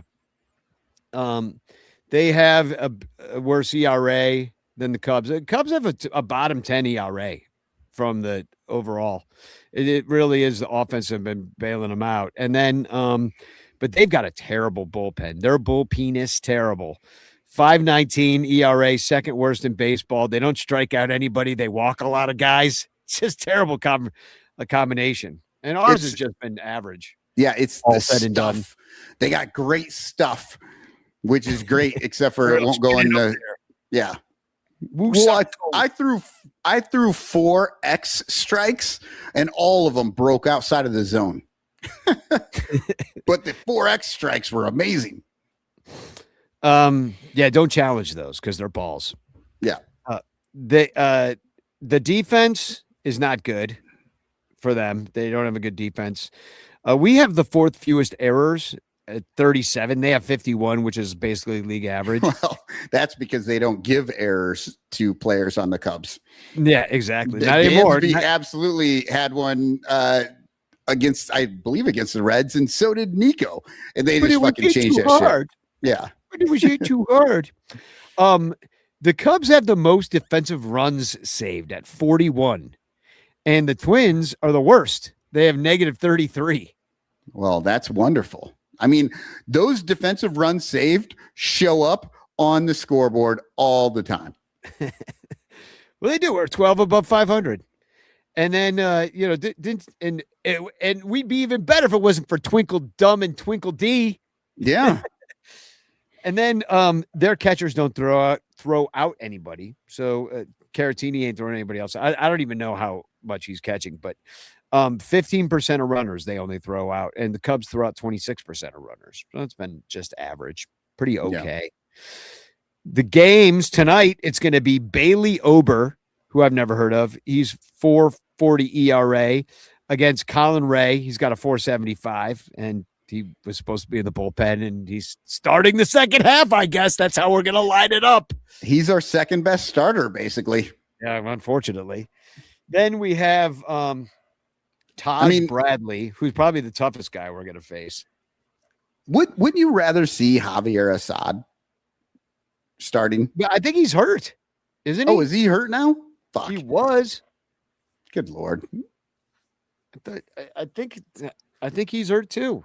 He's not pitching this weekend. I'll tell you that much. Okay, then he probably is hurt. I don't know. They just look it up. pulled him out of. I just assumed they're all hurt at this point. Like there was. Know. They had him starting and then they had him not starting, and I didn't know why, but maybe it's an injury situation. Okay, Yeah, go on with your stuff, and I'll right. look up He did that too. They had him starting and then not starting, and then I think starting again and then injured.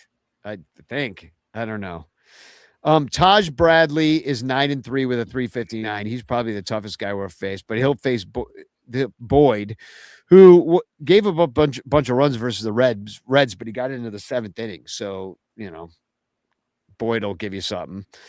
And then the last game, and that's tomorrow when we'll all be hanging out for Crawley's birthday, and also over at Almost Home by 11 a.m. And they have the gate thing.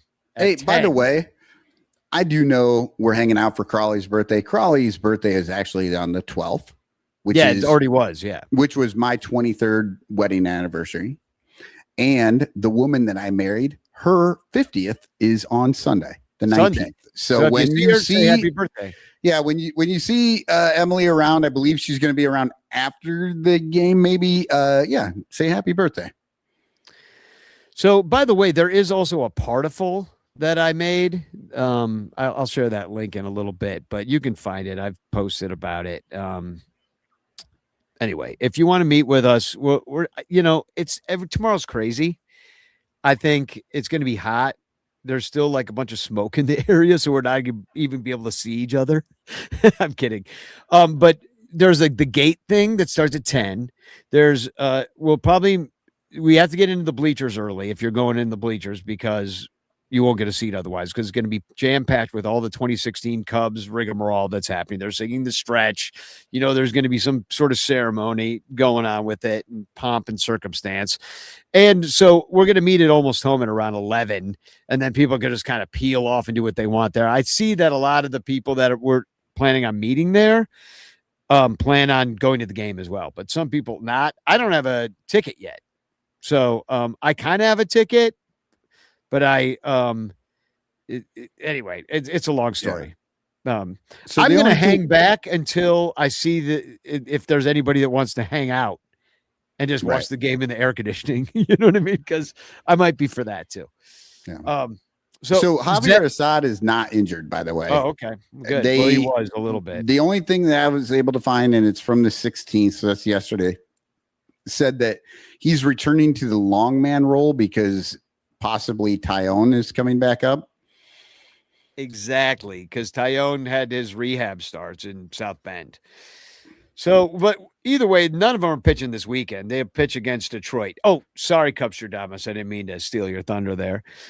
They're coming to town. But the last game is going to be Zebby Matthews, which is short for Zebulon. Oh, and he's from Utah. 100%. That is a Mormon. Zebulon is actually his middle name. His first name is Daniel. But hey, if you're got a Zebulon, I think you go by Zebulon. That sounds very Elon Musky, but it's also a biblical name. It was one of Jacob's sons. Yeah, that's what I'm saying. It's Mormon. That's totally a Mormon Zebulon. And anyway, at least he went with Zebby instead of like Lonnie. Zebby is way better than Lonnie. What's Lonnie short for? Lonard? that's what we called the right fielder for the Indians in the World Series was Lonard or Lonald. Lonald. So Zebulon has a 4.57 ERA, and he's going against Imanaga. So, and Imanaga only pitched 5 innings last time he went out there against the Reds, who we beat 2-3. So we went on a high note of that first half, and Imanaga was part of that. He only gave up 1 run through 5, but he did give up 7 hits. He just kind of gets the job done. Yep. So I want to wish a happy birthday to Jonathan Evans. He's an awesome guy. We played his wife's birthday party last year, and he's he's a great art collector. He loves bidding on things at the auction. He's just a super great guy. Him and his family have been a big part of what we've been doing for years. He's part of Club 400. He's just always around. Great dude. Love Jonathan Evans. So if you see him, happy birthday to him. It's today. Also, I did want to mention Emily. She's on the list here. Jorge Moreno's on Monday. Brandy Nice. Colon. Her birthday is on Tuesday, and Robert Davies' birthday is Wednesday. Yeah, Brandy, by the way, is Bartolo's illegitimate love child. That is untrue. And John Baker Day, 7:30. I'll remind you of that. Check out thegamemusical.com. I'm making changes to that all the time. We'll see you all tomorrow. Oh, here's the party full. Let me share that out real quick for you on the chat. It's just a way that we can just kind of keep in touch with each other tomorrow. I figure we have a home base, and hopefully we'll see you guys tomorrow. Hashtag chance in the chat. I keep forgetting to say that. Master P. Levy just said that, so thanks for reminding me of that. Vote for Matt Kammerer in St. Louis today as the tattooer of note in the St. Louis area. I have his ink on my shoulder. I want to get some more, but anyway, vote for him. He deserves to win because he's an awesome artist and our friend. Save the date, September 19th, Cincinnati. We're going to hang out there with Billy DeVore and the gang. And now here is the smelliest deity on the planet wearing a brand new bathrobe. I'm a trumper just like John Voight, so give me people to exploit. The elections are fixed, so I must resist. Watching the Cubs play versus Detroit. Boycott, boycott, boycott. He's boycotting? I don't know. Has he been kidnapped? I feel like that was like like he only did that as a proof of life. Yeah. Yeah, I mean, last I heard he was on his way to Mar-a-Lago, so it really is quite possible. It's absolutely, yeah. But yeah, that was a nice new robe that he's got. Yeah. Too bad he's missing his chair. As usual. Too bad what? He's missing his chair. Yeah, exactly. Yeah, it did kind of seem like a hostage video. Yeah, I would check on him, but I don't care what happens to him. Exactly. It would honestly be good. Yeah, exactly. Get him off our hands. He's been hanging out here for like 9 years, and he took that 1 year off. I don't know why. I didn't even ask him because I don't care where he was. I just don't give a shit. I do have a TFC. I have two. Okay, so you go first then. Okay, so my first one. This is about the All-Star game. Breaking. The Chicago Cubs announced today that in preparation for the 2027 Major League Baseball All-Star Game to be held at Wrigley Field, will be draped with black curtains so that no views can interfere with customers and streaming services from various vantage points from outside the viewing.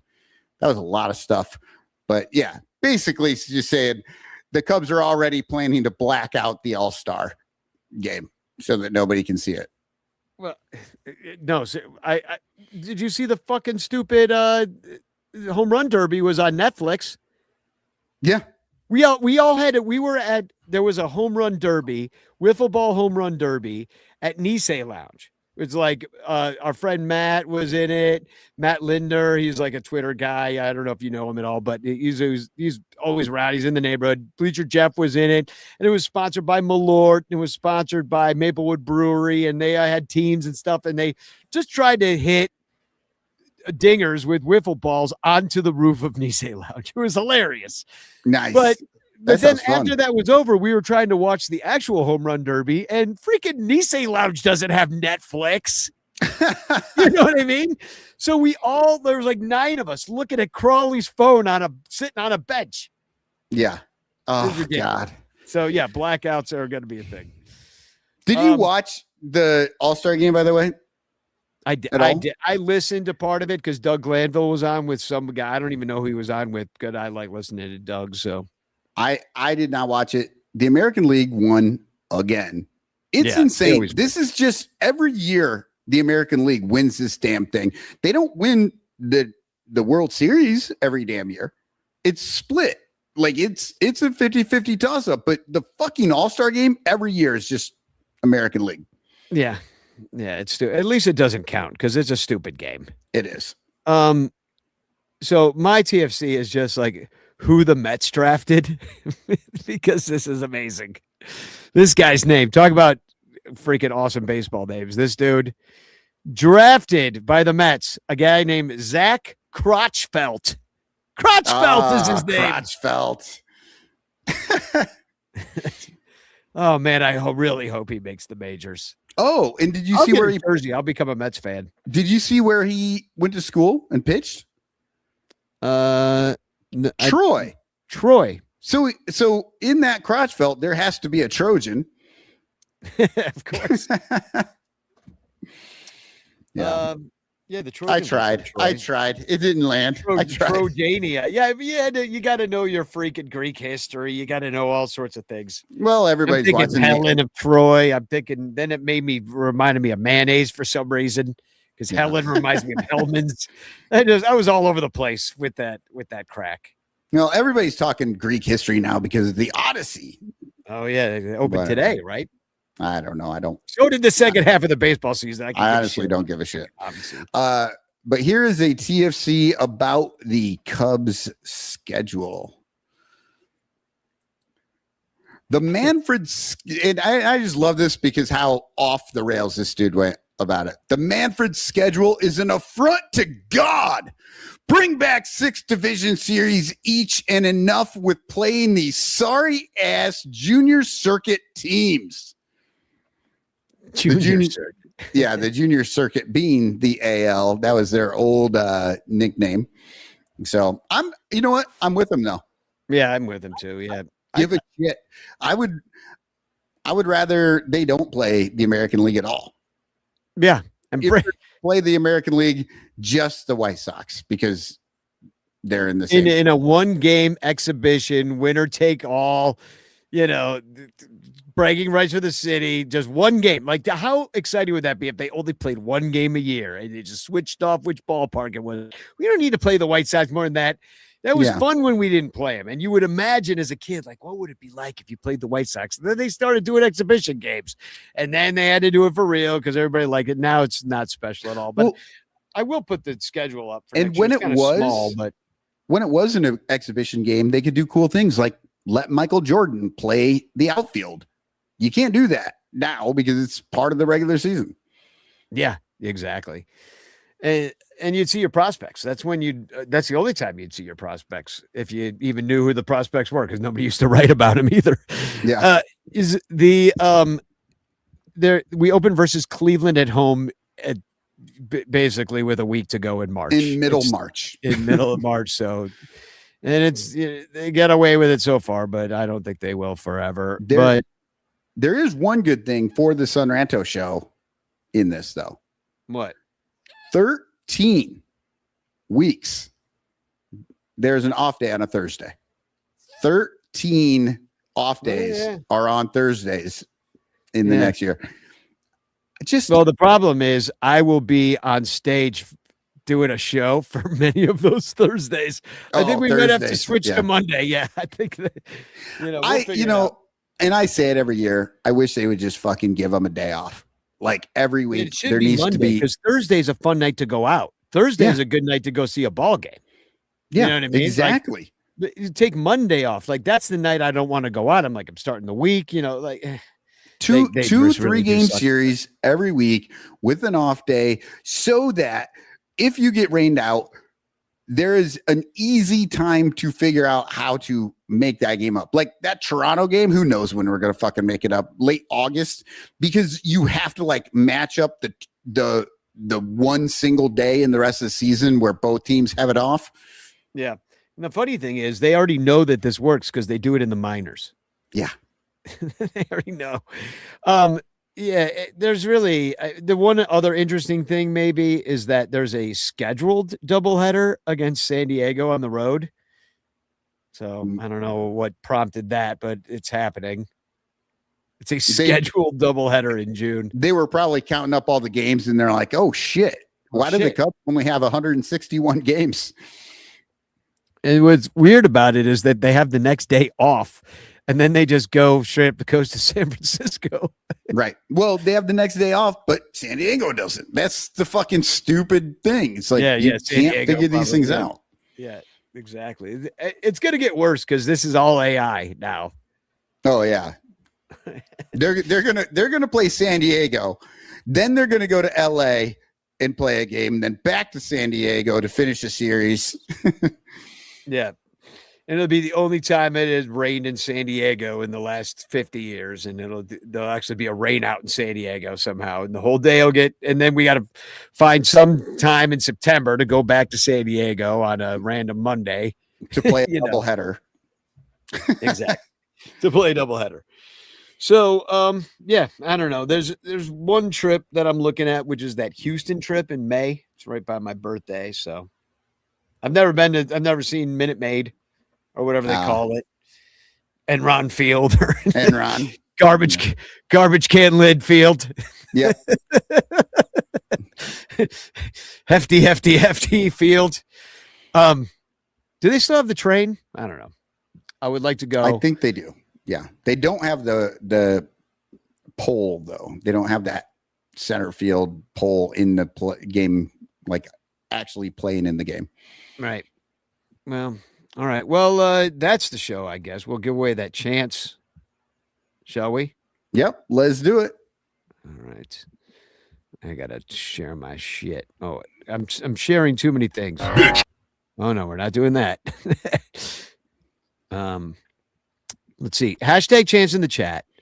Make sure you chance away right now, and you could win the postcard sent to you by me with a message of love and doom. And round she goes. Here it goes. Where she stops. There's a lot more names in there than I thought. Oh, and the winner's Dominic. He deserves it for going around in that terrible weather today. Oh, it is so damn hot. I have been sitting here just sweating buckets, and Dominic is about 30 miles north of me, maybe not even that far away. Are you guys getting the smoke too? We are not getting the smoke. The smoke hasn't been bad, little tiny bit, but it's super hot, and he's out there hiking through that with a bag on his shoulder. Oh, rough. Yeah, dangerous particles in the air is like 300, and we're at like 700 here in Chicago. So yeah, it smelled like you were sitting in front of a campfire all day yesterday. Yeah, that's crazy. We had that in Colorado one time. You don't want to be out in that. And yet, let's play some baseball. Yeah, I'm not going tonight, partly for that reason, and partly because tomorrow's just going to be off the chain. I'm going to be down there all day long, and then I have to actually go to a birthday party in the suburbs after we hang out all day. Oh my God. So thank God I don't drink anymore, because there's no way that's happening. No way. Yeah. It might not happen anyway. I'm going to try. But either way, it's like with the smoke, it just makes you feel logy and tired. So I'm not going to go today. Why take a chance? It was supposed to rain and blow some of it away. It didn't rain. So we'll see what happens. Andy Wells says they called off the Pirates game. It might be worse there than it is here. I don't know. I wouldn't be surprised. I haven't seen any news for us, so they still have a couple hours, but it'd be stupid if everybody's already down there. Anyway, There's the show. Should I play 10 years ago, SMFBD, or Battle of Wrigley'sville Dogs? Because that's what I got in here. I'm doing SMFDB. That's what I want to see. Right. Because it was PCA got one of the 2 hits, right? He got half the hits for the National League.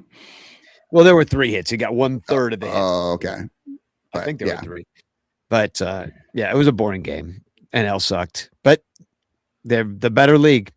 Yep. All right, SMFBD. Let's go second half. Hey, we got 69 viewers right now, so I think that's a perfect time to get out of here. So, Spagog. SMFTB, SMFTB. Truck stop funky chip mix. SMFTB, SMFTB, SMFTB. Stop funky chip mix, SMFTB. Saint Toothless Cardinals fans, SMFTB. Krabby Karens in the stands, SMFTB. When the Brewers fans are here, SMFTB.